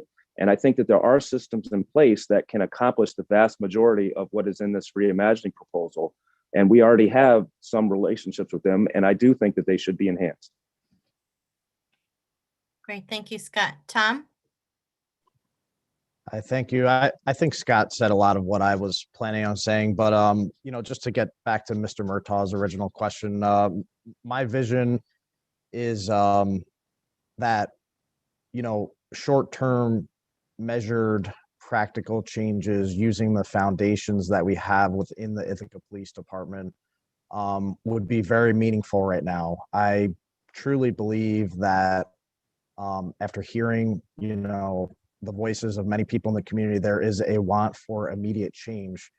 And I really believe that the Ithaca Police Department, the current structure, and the current officers and personnel here have the ability to contribute greatly to that change. And just a couple things, you know, in terms of immediate changes, I think of perhaps including a new division in the Ithaca Police Department, the Community Outreach Division, on a pilot basis for 1 year.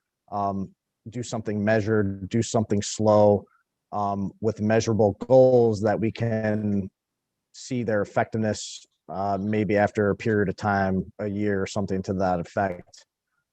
In terms of a Community Outreach Division, I think Scott hit on it. I really think a lot of the mobile crisis team. I think a lot of Tammy Baker. She has been an incredible resource for us. And if we can blend the skill sets of Tammy Baker as an outreach worker with the mobile crisis team's assistance in mental health situations, I think that would be an excellent pilot within the department in a community outreach division. And then I think we already have the structure to take some of the burden off of our current officers. Scott hit on it. We do have the community service officers. I think, you know, bringing them back into the Ithaca Police Department and expanding their role to kind of take the burden off of some of the police officers here would be hugely valuable. But I also, you know, I agree with Mr. Rivera's point. This can't just be in the Ithaca Police Department. I think a lot of this has to be external as well with the different social services in a city and county. And in terms of a long-term solution to accomplish some of the broader goals, I really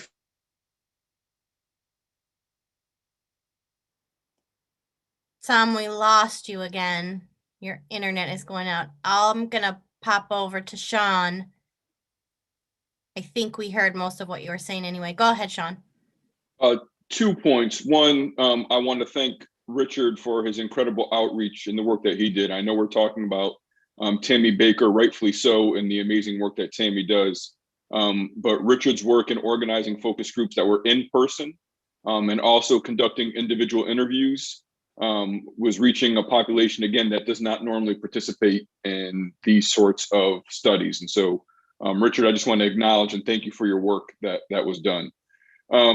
As we progress, and I'm hearing a number of conversations, I have to say to Thomas, to Scott Guerin, to other law enforcement, I'm very heartened by the response that I'm hearing in this. I want to make it clear that I did not write any of the recommendations, nor did Dr. Gonzalez.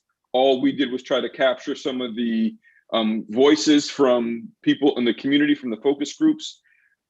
And in hearing this conversation, I feel compelled to say, whatever happens moving forward, particularly to the Common Council members, one of the main questions being asked is, how are we going to stop institutional and structural racism? So these recommendations that have been put forward are based with some of that understanding. Again, I did not write the recommendations. I want that to be clear. But as you're working through whatever this looks like moving forward, you have to address forms of structural racism. that's something that I have to address as a school board member, recognizing that the organization that I represent is full of forms of structural racism. And what do we need to do? But I'm going to ask the same thing for our panelists as well, to be thinking about what does this mean in terms of what our community members experience on a day-to-day basis. Thanks, Sean. Tom, I see you had to switch back to Justin's computer. Yeah, I apologize. I'm computer hopping tonight. So I just, if I could just finish my thought, I think a lot of the long-term, broader, larger changes would be best served being studied and essentially determined over a longer period of time. Everything right now feels very rushed. We feel, I can speak personally, I feel like everyone, myself included, is under this time constraint to implement these broad changes. And I feel like we have the ability to implement some very impactful changes right now with the current structure and foundation that exists, and that the longer term options should be done through a study, potentially over a longer period of time. And to Sean's point, in terms of, institutional and structural racism, that is a extremely complex and difficult topic to peel the layers back and begin to dissect. But, I think looking at it broadly, I truly believe relationships are the way that we are going to start to repair any of those, perceptions or realities that exist in any department or structure, whether it's IPD or any other organization in the city.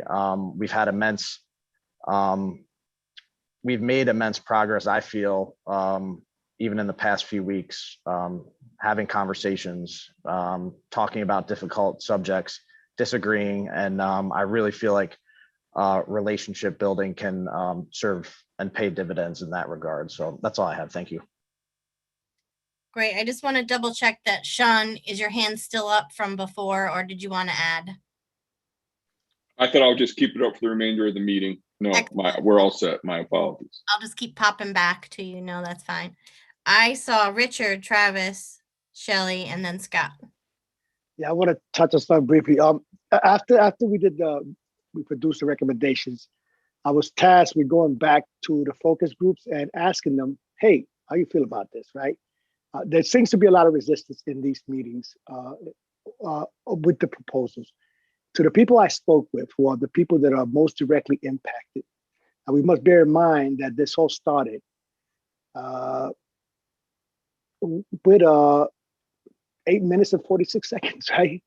And that's why we're doing this. We're doing this because some populations are disproportionately impacted by police practices. That is not to say that every police agency is bad. In fact, I think Tompkins County does better than most, and Ithaca in particular does better than most departments. But I went back to this community and I'm asking, listen, these are the recommendations, what you want to do, what do you think about them? And I recorded several of them.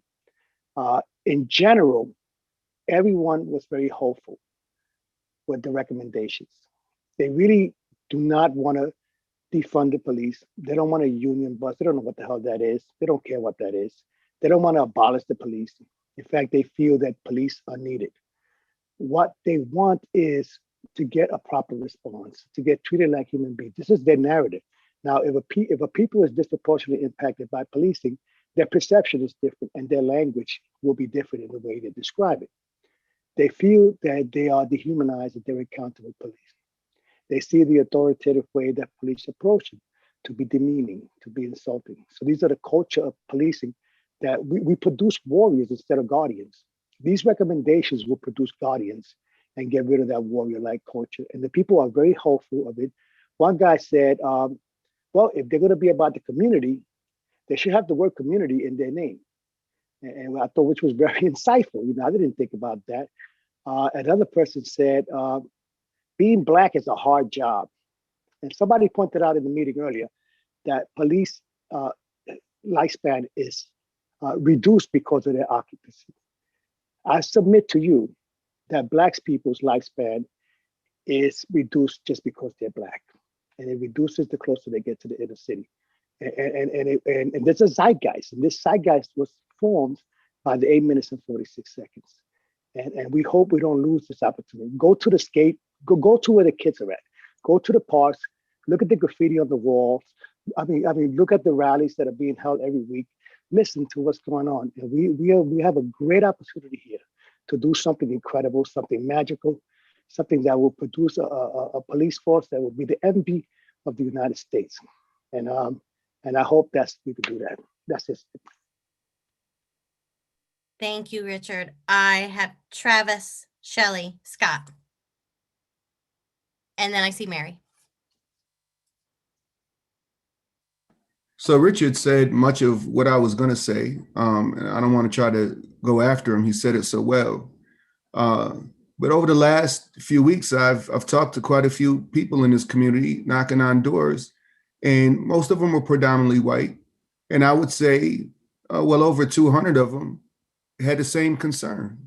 They all want good policing, just like Black folks want good policing. They want to feel safe in the community. They want to know when they call at the worst times, folks are going to show up, be professional, do their job well, and then get out of their lives, right? They don't want to, they want policing to feel like the fire department. They want to feel good about policing. And the reason why we're having this conversation is because they haven't been able to in this community, right? It doesn't have to do with mental health services. It has to do with the culture of policing and what that looks like and what that really feels like to them. People want good policing. There are a bunch of good officers at IPD.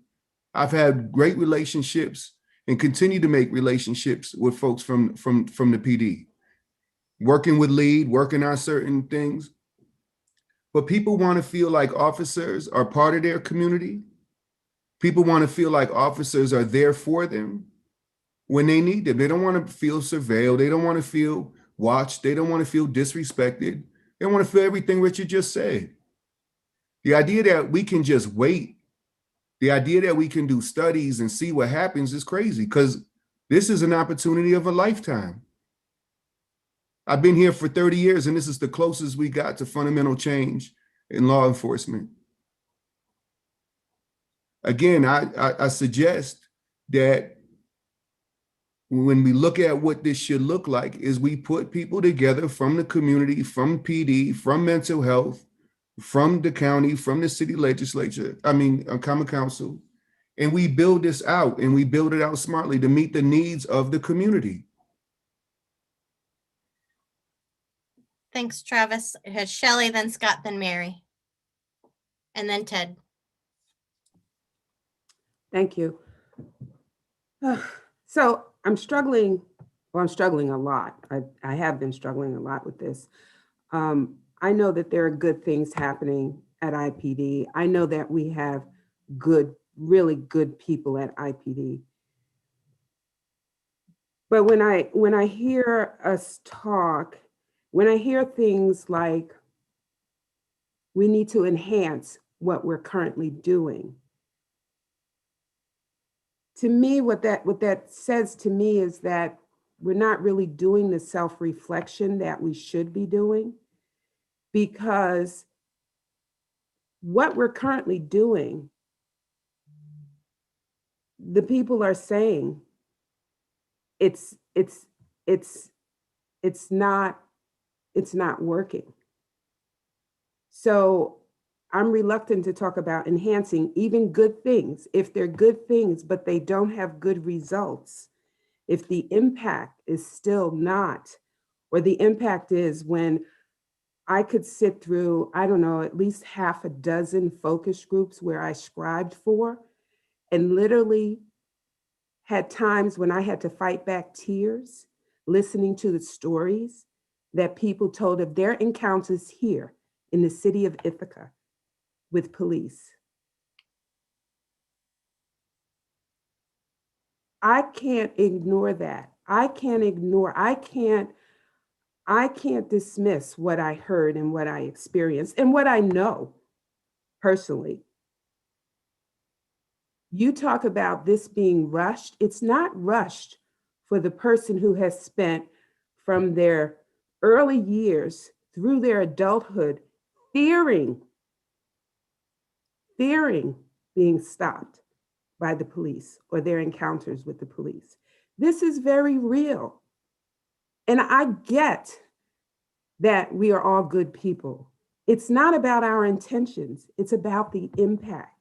And we still are in an environment where the impact is detrimental to Black and brown folks in this community, not nationally. We know what's going on nationally. In this community, I need police to hear that.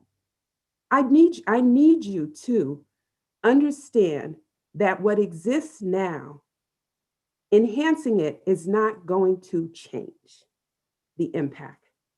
We have to do something radically different. And I need us to get there. And I don't need us to study this any longer. We don't have all the answers, but I do think we can, if we talk about implementation doesn't mean that this is what you're going to get. Implementation means figuring out what we need, the process to figure out what we need. So, and this to me is just, it's just a step to move us forward in that direction. That's it. Thank you, Shelley. Thank you. I had Scott, Mary, Ted, and then I saw Cynthia. So I was going to offer that I believe that a lot of what will work towards progress is having the right people, attracting the right people to this specific agency.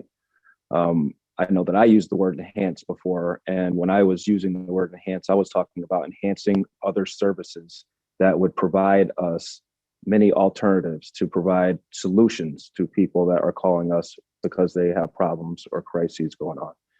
And I think that the more well-rounded we are able to be a part of an approach to public service, the better we are. But there is no replacing the fact that you need the right people in the right places that embrace building relationships as part of that model to do that.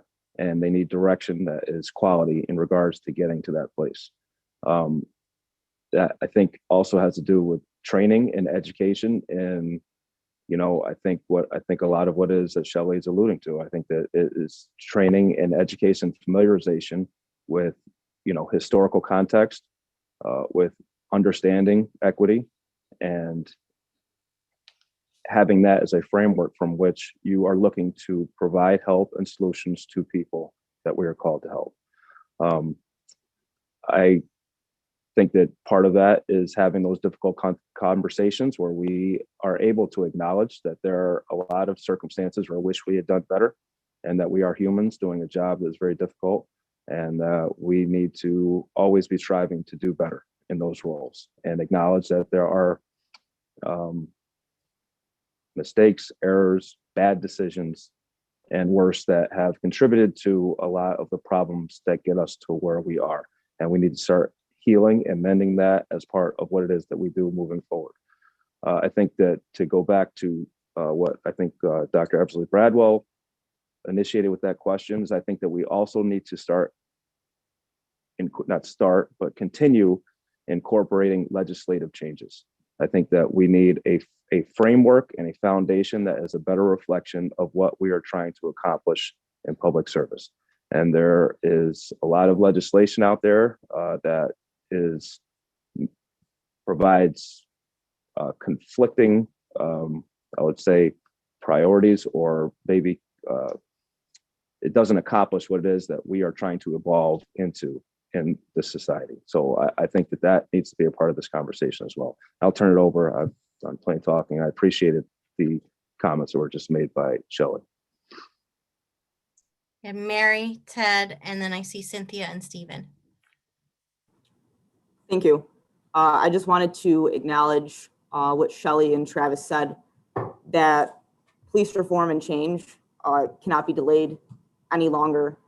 And unfortunately, we've spent so much time talking about proposal number 1, which is so drastic that there's other parts of this plan that we endorse and we want to start immediately. And these are changes from within. These aren't changes that are changing our uniforms or changing a patch. In my opinion, that's not going to change police and how police do business. That's superficial. But we were sent a question earlier that strategies that we would support that would benefit marginalized populations to regain trust. And I'll go as far as say not even regain, but to establish trust, because it's clear after reading the report that there's never been trust from some of these populations to begin with, and that's a huge problem. So I have some stuff straight from the report that I've jotted down that I can confidently say that us as a department would embrace and want to get started on right away. Number 1 being the comprehensive community healing plan, where we sit down with members of the community and we address those past traumas, we address those past events, and we need the community to know that we value their opinions and we want to be policing with humanity, and we want them to see us as human as well. That's something 100% we would get on board with, and start as soon as possible. Inclusive recruitment strategies was another one.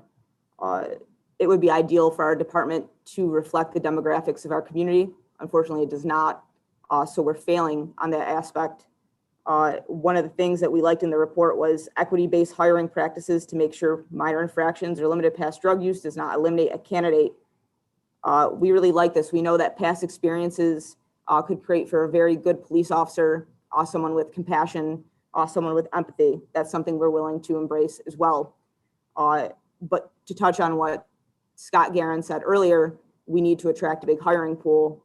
And right now our department hanging in the balance and so much uncertainty is certainly not helping with us getting people wanting to work here. I know there was recently a couple fitness tests where I think 25% of the people who were supposed to take the fitness test ended up showing up because they don't know what's going on with this department and they don't want to sign up not knowing what the future would be when there's other openings at other departments where they know what they're signing up for.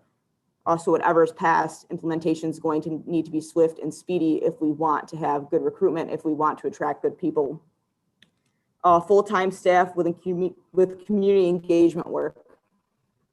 Community policing is sometimes a buzzword, but what I would want to make clear is community policing isn't a community barbecue. It's part of it. It's not going out and giving stickers to kids. What community policing is law enforcement getting out of their cars every day, going into the neighborhoods of people who feel underrepresented and are underrepresented, and making those connections. We used to have a commons unit. I worked it for 2 years. I know Officer Pape worked it for a long time. And what you'll often hear someone say is, I hate all cops, but I like Officer Pape, or I hate all cops, and I like Sergeant Tomborelli. And that's because those officers got to go out and make connections with the community. The commons position was recently cut this year, which means that's one less officer on foot making those community engagements. That's something that I feel like is vital to bring back if we want to establish bridges with communities that don't feel comfortable with us and communities that we've failed at building relationships with. We can't be driving around in our patrol cars all day, but unfortunately our staffing levels leave us to the fact where we're doing nothing but answering calls. I also have data collection and evaluation.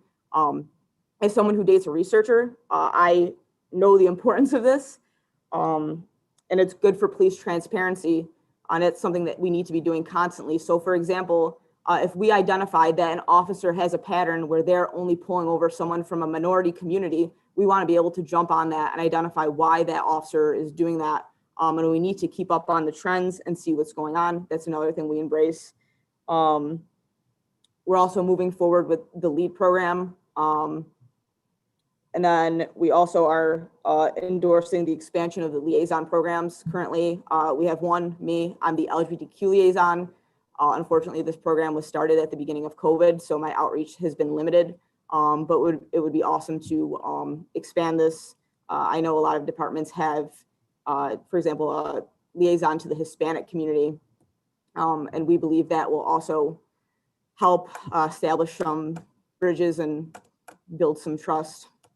But just some thoughts I have on things that we can get implemented right away. because we can't be sitting around waiting to make a change. These are changes that we can make immediately and that we want to make immediately. Thank you. Thanks, Mary. I had Ted and then Cynthia and then Stephen. Thank you. I was gonna say a lot of what Mary just said, so I won't make you listen to me for that long, but I would double down and give hers a second. On top of that, you know, ways we can make inroads and gain trust in the community. Obviously, it's been talked about a lot tonight, relationships. In addition, some of the things being put forward from within this building, from within this structure, is identifying new curriculum, redesigning and re-implementing a different training program or enhancing that training program, not to be confused with other parts of the training, which obviously the whole training program should be reevaluated, and we are open to that. Additionally, on top of recruiting, you know, I'm aware that the union put forward something to common council tonight about community police board and entering into an agreement with community police board, committing to essentially members would commit to any investigation. We would meet with them, as well as giving them more oversight authority in concurrent jurisdiction. Additionally, formalizing training for the community police board, give them that training, as well as performance reviews for our members. Kind of going along the lines that Mary talked about, you will see trends if someone is lacking or deficient in some place. If someone is really excelling, maybe we can find that they might be a good instructor or should lead a certain initiative. So those are just a few things that top of what Mary just said that I think should also be considered. And lastly, I would just say that as we talk about what roles the police are going to have and what calls we're going to go to, I think it's important to talk about ways to keep the police officers engaged, because we don't want to just go to the most violent calls, the burglaries, the robberies, the assaults, right? It's important for us to also have other interactions that are meaningful where relationships can be built. And some of those happen on calls that maybe a police officer isn't needed. So that's a delicate balance that we're going to ask council to try and strike, but don't deprive us of opportunities to make relationships with the community. Thank you, Ted. I have Cynthia and Stephen, and I realized I neglected to circle back to Graham as I promised earlier. So I'll let you budge the line if you had. Thanks, Deb. Why don't you go around? I'll catch up. That's fine. Okay, great. Cynthia, Stephen, and then Graham, you're next. I want to build off of something Shelley mentioned, is the importance of self-reflection as we go through this process. And, you know, I have spent more time on the phone with various officers in this last month than I have in the prior 10 years. And, you know, I've definitely come to realize that maybe we all need to go through a form of therapy together, and at least to give each other the language that we need to communicate. Because I think in so many ways we don't have the same language. You know, I am one of the people who, when interviewed, you know, expressly would be afraid to call the police, afraid to call IPD in a situation. You know, in the past, when I have raised concerns with regards to things that I have witnessed or incidents that have been brought to my attention, issues that have raised concerns with my constituents, and I've reached out to law enforcement to try to discuss this and even bring forward the bias that may have been involved and was definitely perceived by the recipient of that. The response from leadership in law enforcement and from leadership in the PBA has always been, how dare you? We don't see color. We are professionals doing our jobs. We are above reproach.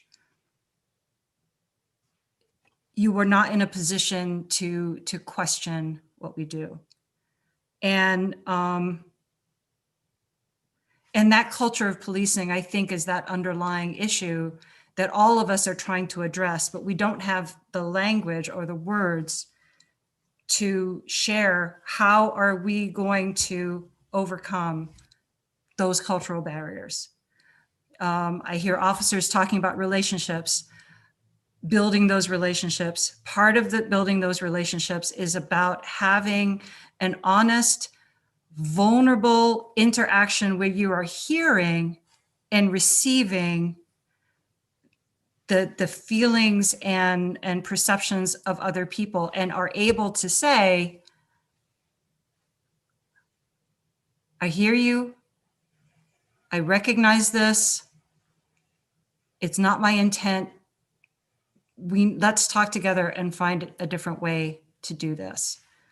So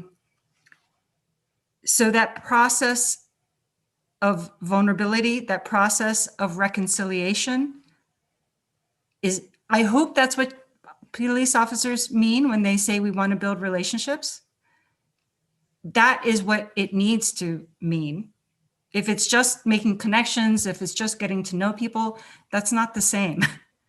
Doing everything you do before and not being open to change, or not being open to hearing what people are saying with regards to feeling of underlying feelings of intimidation, belittlement, devaluing, dismissing, all of those things, they are definitely there in interactions with the communities. And that needs to be the primary concern when we talk about this process.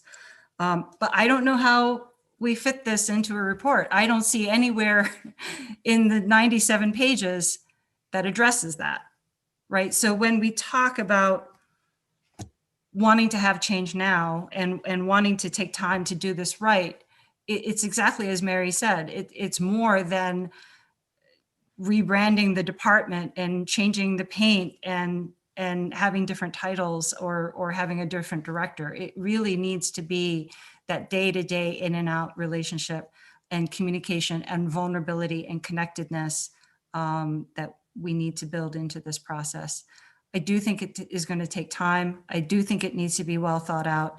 And as Travis mentioned, this is a tremendous opportunity, and we need to take it right now. Thanks, Cynthia. Stephen and Graham, whichever one of you want to go next. Go for it, Stephen. You still have your hand up. All right, thank you.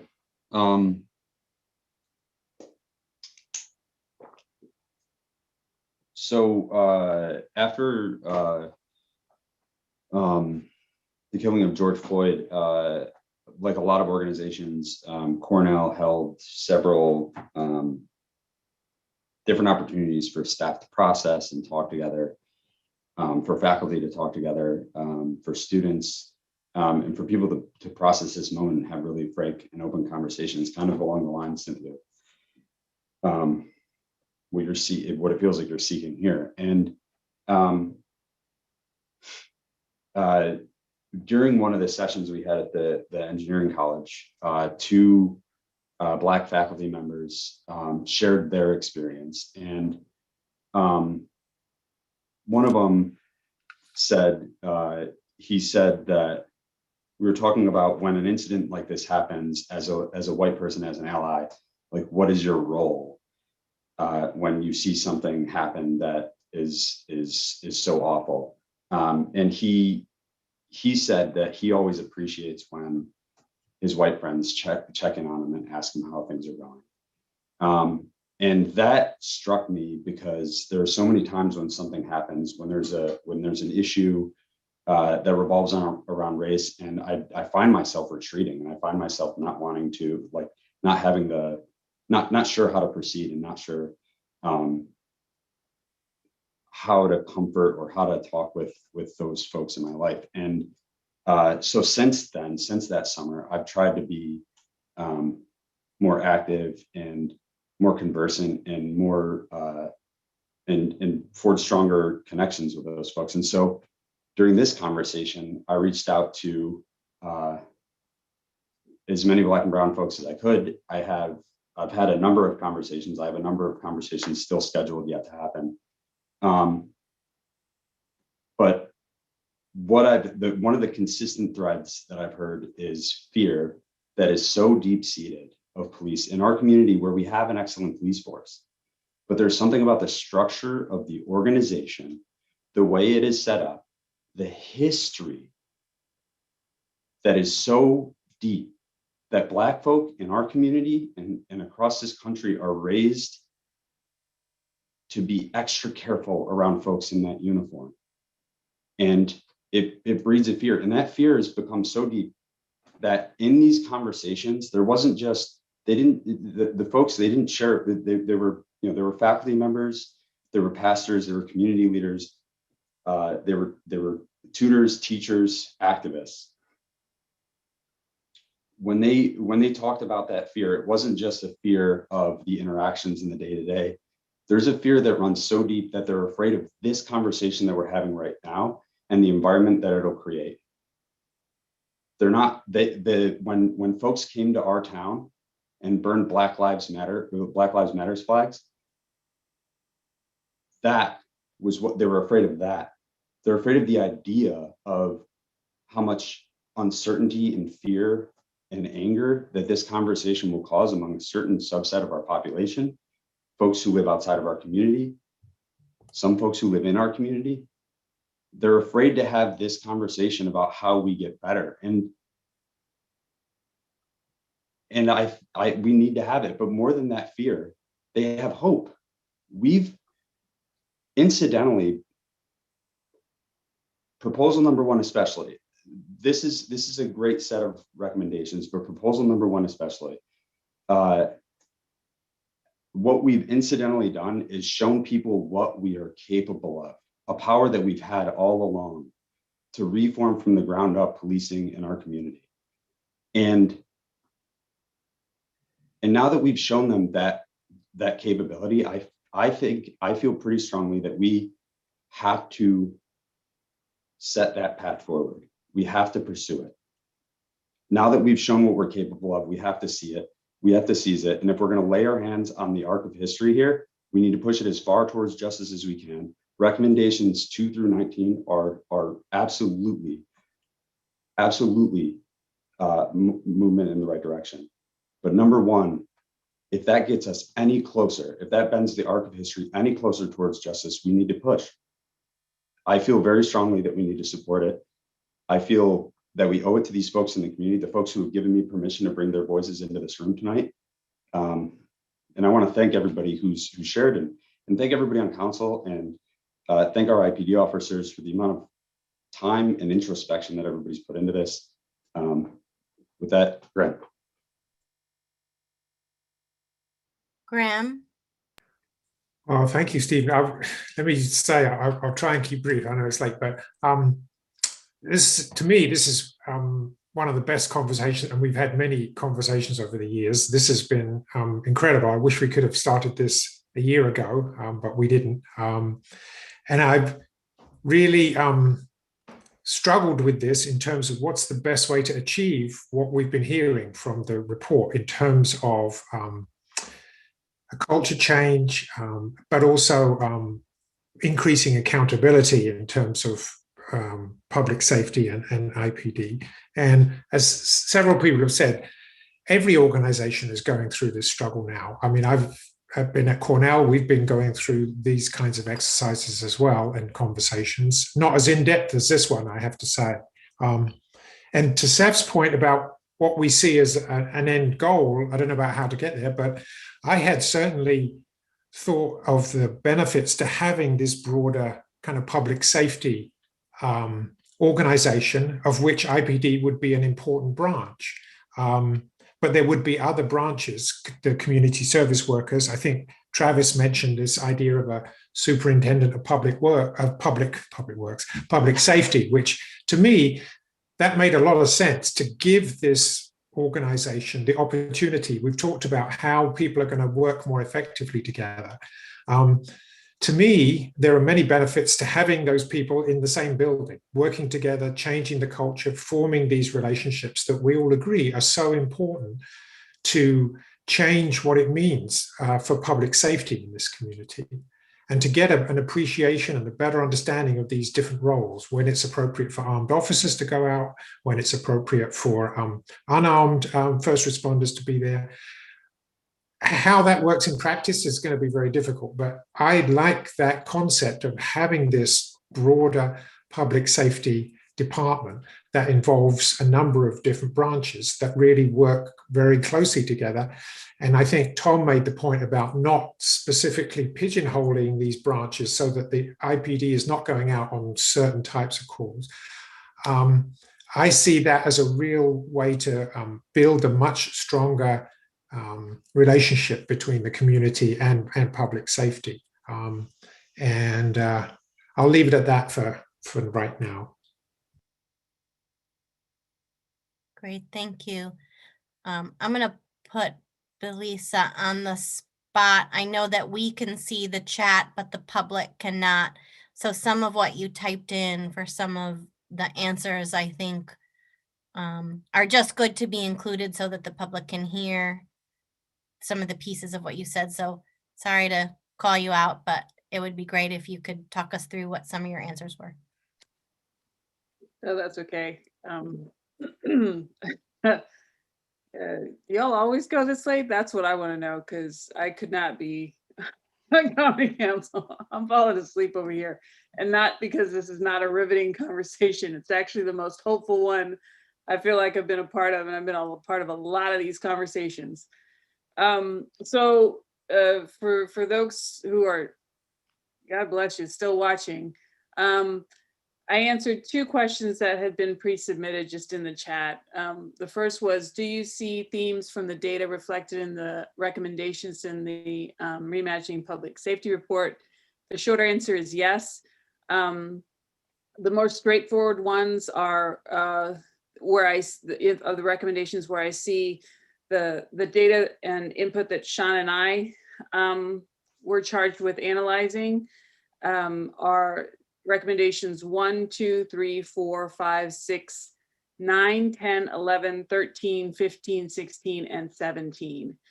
And so my guess is you don't want me to go through why I think each one is connected to the other ones. However, if that becomes a point of conversation, I'm happy to come back at some other time earlier in the day and explain those. But I just, in general, yes.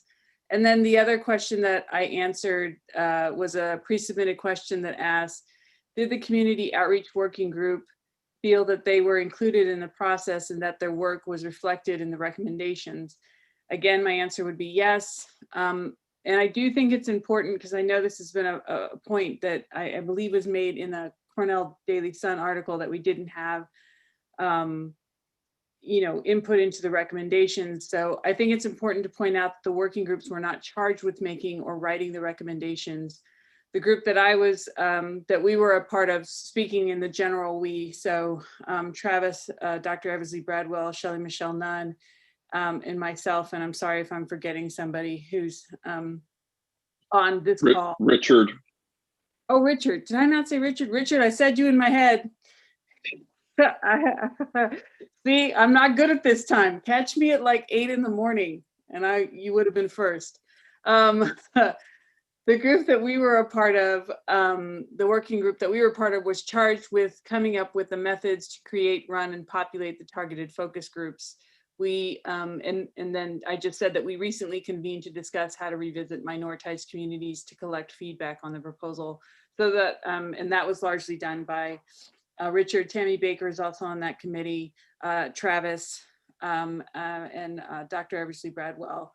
And so, and Shelley as well. And so those were the 2 questions that I answered in the chat.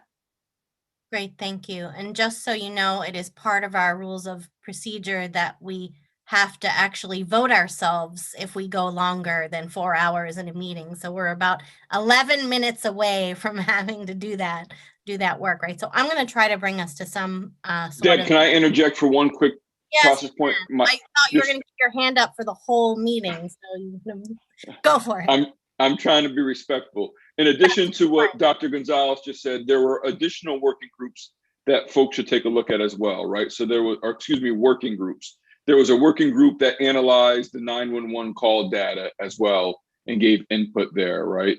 And so folks should take a look at all of the working groups because not a single one wrote the report, but all of that information went into writing the report. And so it'd be helpful for folks to have a greater understanding of the process as well. And I'll just add that that was one of the reasons we didn't write the recommendations, because we were not privy to all of the data. We were only, you know, Sean and I, who we were actually on another working group, the academic and something otherwise, you know, working group, which charged us with analyzing the focus group data and writing the what became Appendix 2. And so that's also what we did, but that was just that was only one part of the data that the group that wrote the report looked at. Okay. Let me see what I can do to figure out what our next steps are. I was just trying to keep some notes here. I think it was important for us to have this discussion, and I think we were able to do a lot of listening, which I think has been really important for those of us that are going to have to move forward and make this decision. Just try to summarize a few things out of our conversation this evening, and then we just need to make a decision on what we're going to do next. So here's what I heard out of all of the discussion this evening. We can't do nothing. I actually think that we agree on more things than we disagree. I think there was a lot of consensus around most of the recommendations I heard this evening. That the lens we need to be using is that of the marginalized populations. The original intent of 203 was to elevate that lens. We heard very clearly from people this evening that the systems and processes that government and entities like this have in place do not lend themselves to hear the voices of that group. So we need to remember the original purpose of doing this work. That we need to move forward together, and that we need to be brave together. I think those are all of the things that I heard that are at least where we're at this point. So I don't think any of us want to start editing a resolution on the floor at this hour. And I'll have anybody from council fight me on that if they feel that is a place we want to go right now. So I guess what I might recommend is we have had several variations of the resolution that were sent around to you. We also had some suggestions put in from the PBA. And I think we may have had some opportunities to really do that self-reflection that we said was so important in order to move this next to move the resolution along. So I just want to remind everybody that our really what we will end up voting on, what we will modify is the language in the resolution and any of the recommendations, and those recommendations that are specifically the city recommendations are the important ones for us to focus on. The plan itself is the plan, and that is the way that it was submitted from the group to us. And then our vote will actually be on the language in the resolution. So we will not be editing the plan. We will be looking at the resolution. We have a meeting already scheduled on March 31st.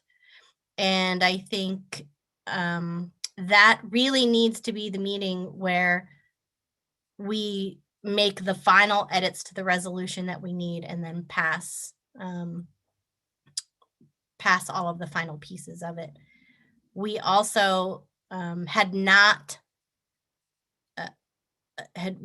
announced that on March 31st there would be public comment at that. I think we have had a lot of opportunity for comment, and I want to encourage anyone that wants to provide input into this process, emailing us and contacting us via phone and submitting information to us. We are reading everything that you send, and we are taking calls, and we are trying to talk to as many people as possible. So if everyone is agreeable, we can end the meeting here and know that on the 31st, we will get down to the actual work of editing the resolution. And I will just ask if anyone wants to have any additional comments before we have 6 minutes that we have to vote ourselves an extension to this meeting. George.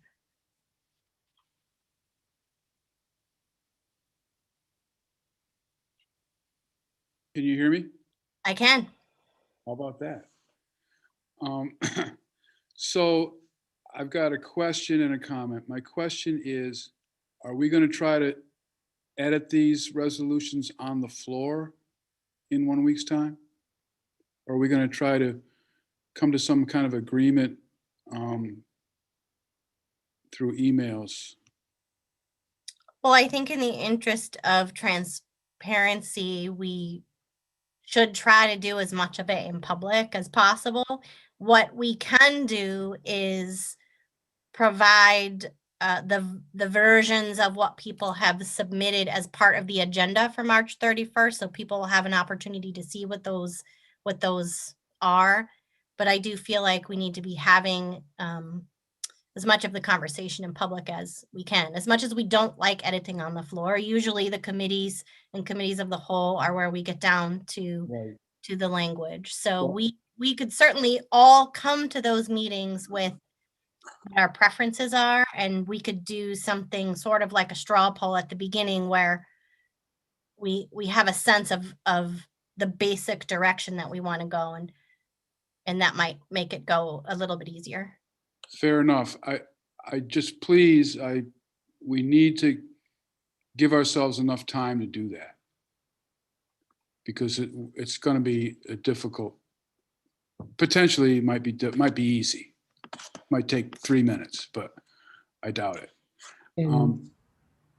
And sorry, George, related to that point and picking up on something Deb just said, sounds like Deb, you're suggesting that we not hold public comment next week so that we could use the entire time to do the amendments. Is that what you were suggesting? I believe that is what we had already stated, that we had the public here. We've had, I think, 4 opportunities for the public to comment, and that the 31st really needs to be used as, I'm absolutely open if council wants to add an additional session, but I think that needs to be an add-on to the meeting, not necessarily,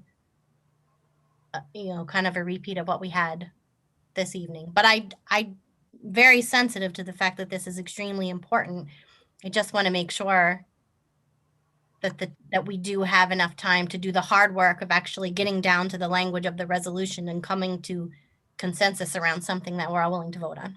That's fine with me. Maybe we should just, is that okay with everybody on council? We have had those 4 public hearings before this body so far. We've had dozens in the last month, including yet another one with the high schools tomorrow that we're doing at 4:30. And then we've all received thousands of emails, hundreds of phone calls. So I'm okay with, but is everybody on council okay with that? Yes. Seeing none. Okay. Yeah. Certainly people who submitted suggestions may have heard enough this evening where I think a lot of the rewrites that we saw for the resolution, they're variations on a theme, right? So if the people who submitted things might want to come to some kind of consensus as well, that might make it easier on the 31st. So I want to make my comment before it gets too late as well. Go ahead. Okay, so I learned something from just about everybody who contributed tonight. Richard Rivera, I would love to buy you several beers, because that was really eye-opening to me.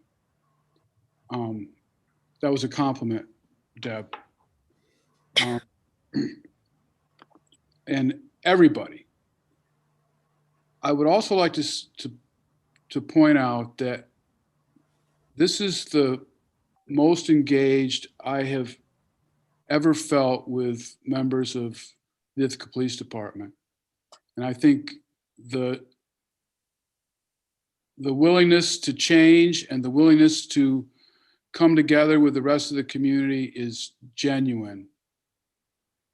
And I really appreciate it. Great. That's it. Thanks. Cynthia, are you make a motion to extend our meeting?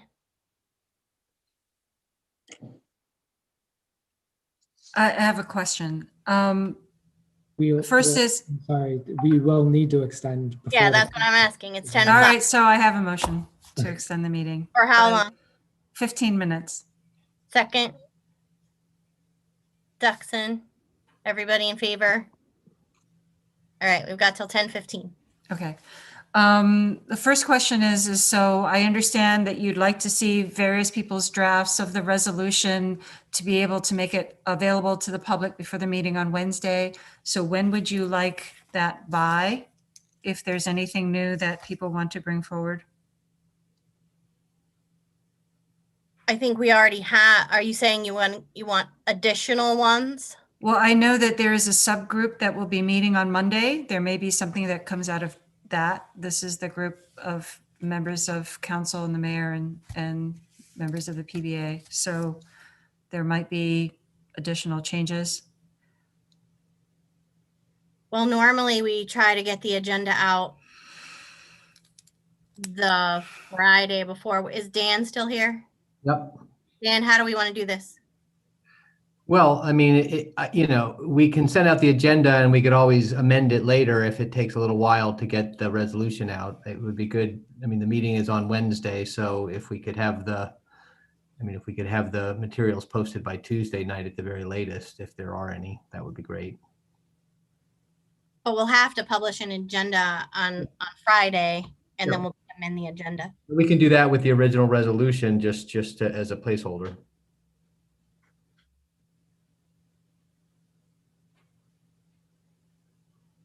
So is there a deadline that you'd like anything available by?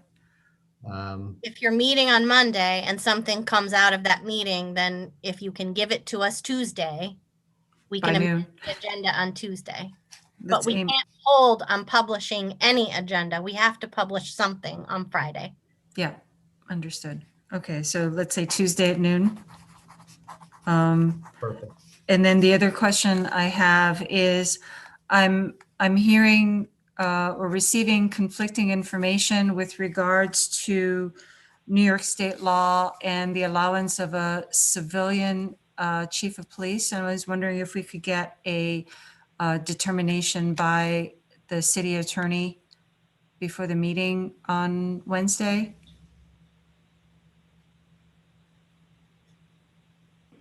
Yeah, we've certainly looked at that issue, and it was interesting hearing some of the additional perspectives that we heard this evening. So we will look at that issue some further. That's fine. I will also say, with respect to the compilation of the agenda that was just being discussed, I do want to make sure, and I know there was mention of open meetings law a moment ago, so I appreciate that. I do want to make sure that we're clear that council should not be voting as a body by email or otherwise in terms of deciding what's going into that agenda, which in large part will mean that you're not necessarily going to have final versions of the resolution that all or a majority of council is necessarily willing to support in that agenda packet. There will be potentially amendments on the floor. That's the way the open meetings law works in the end. But yes, we will certainly be ready to speak to the chief issue further next week. So thank you. Great, thank you. George? Since the 31st of March is the absolute last straw, could we declare next Thursday and Friday, the March 32nd and 33rd? Under no circumstances will this month get any longer than it ever. I'm not extending March anymore. Sorry, George. All right. Not happening. Okay. Any last thoughts? I really want to thank everyone. I know this is tough. It's hard work. It's very important. The engagement level of everyone this evening was great. All of your contributions were important and meaningful. And I think we did have an opportunity to listen to one another and learn from one another. And that is really the only way that we're going to get to this very challenging, but very important work if we try to move this forward together. So I would agree with Deb that we're getting closer. We're getting pretty close. And thank you, Deb, for facilitating this tonight. I know gosh, you're welcome. there's a lot of work to pull all this Yeah, together. Thank everyone for having us. This was an incredible experience. Thank you, Richard, for being here. Thank you for having me. Thank you. Have a good night. Comments. All right, everybody. so, a motion to adjourn. Someone needs to, Stephen, seconded by Graham. I saw you both. Reese is continuing. So we will meet again on the 31st. Thank you so much, everyone. Thanks, Good night. everybody. Thanks, everyone. Thank you, Deb.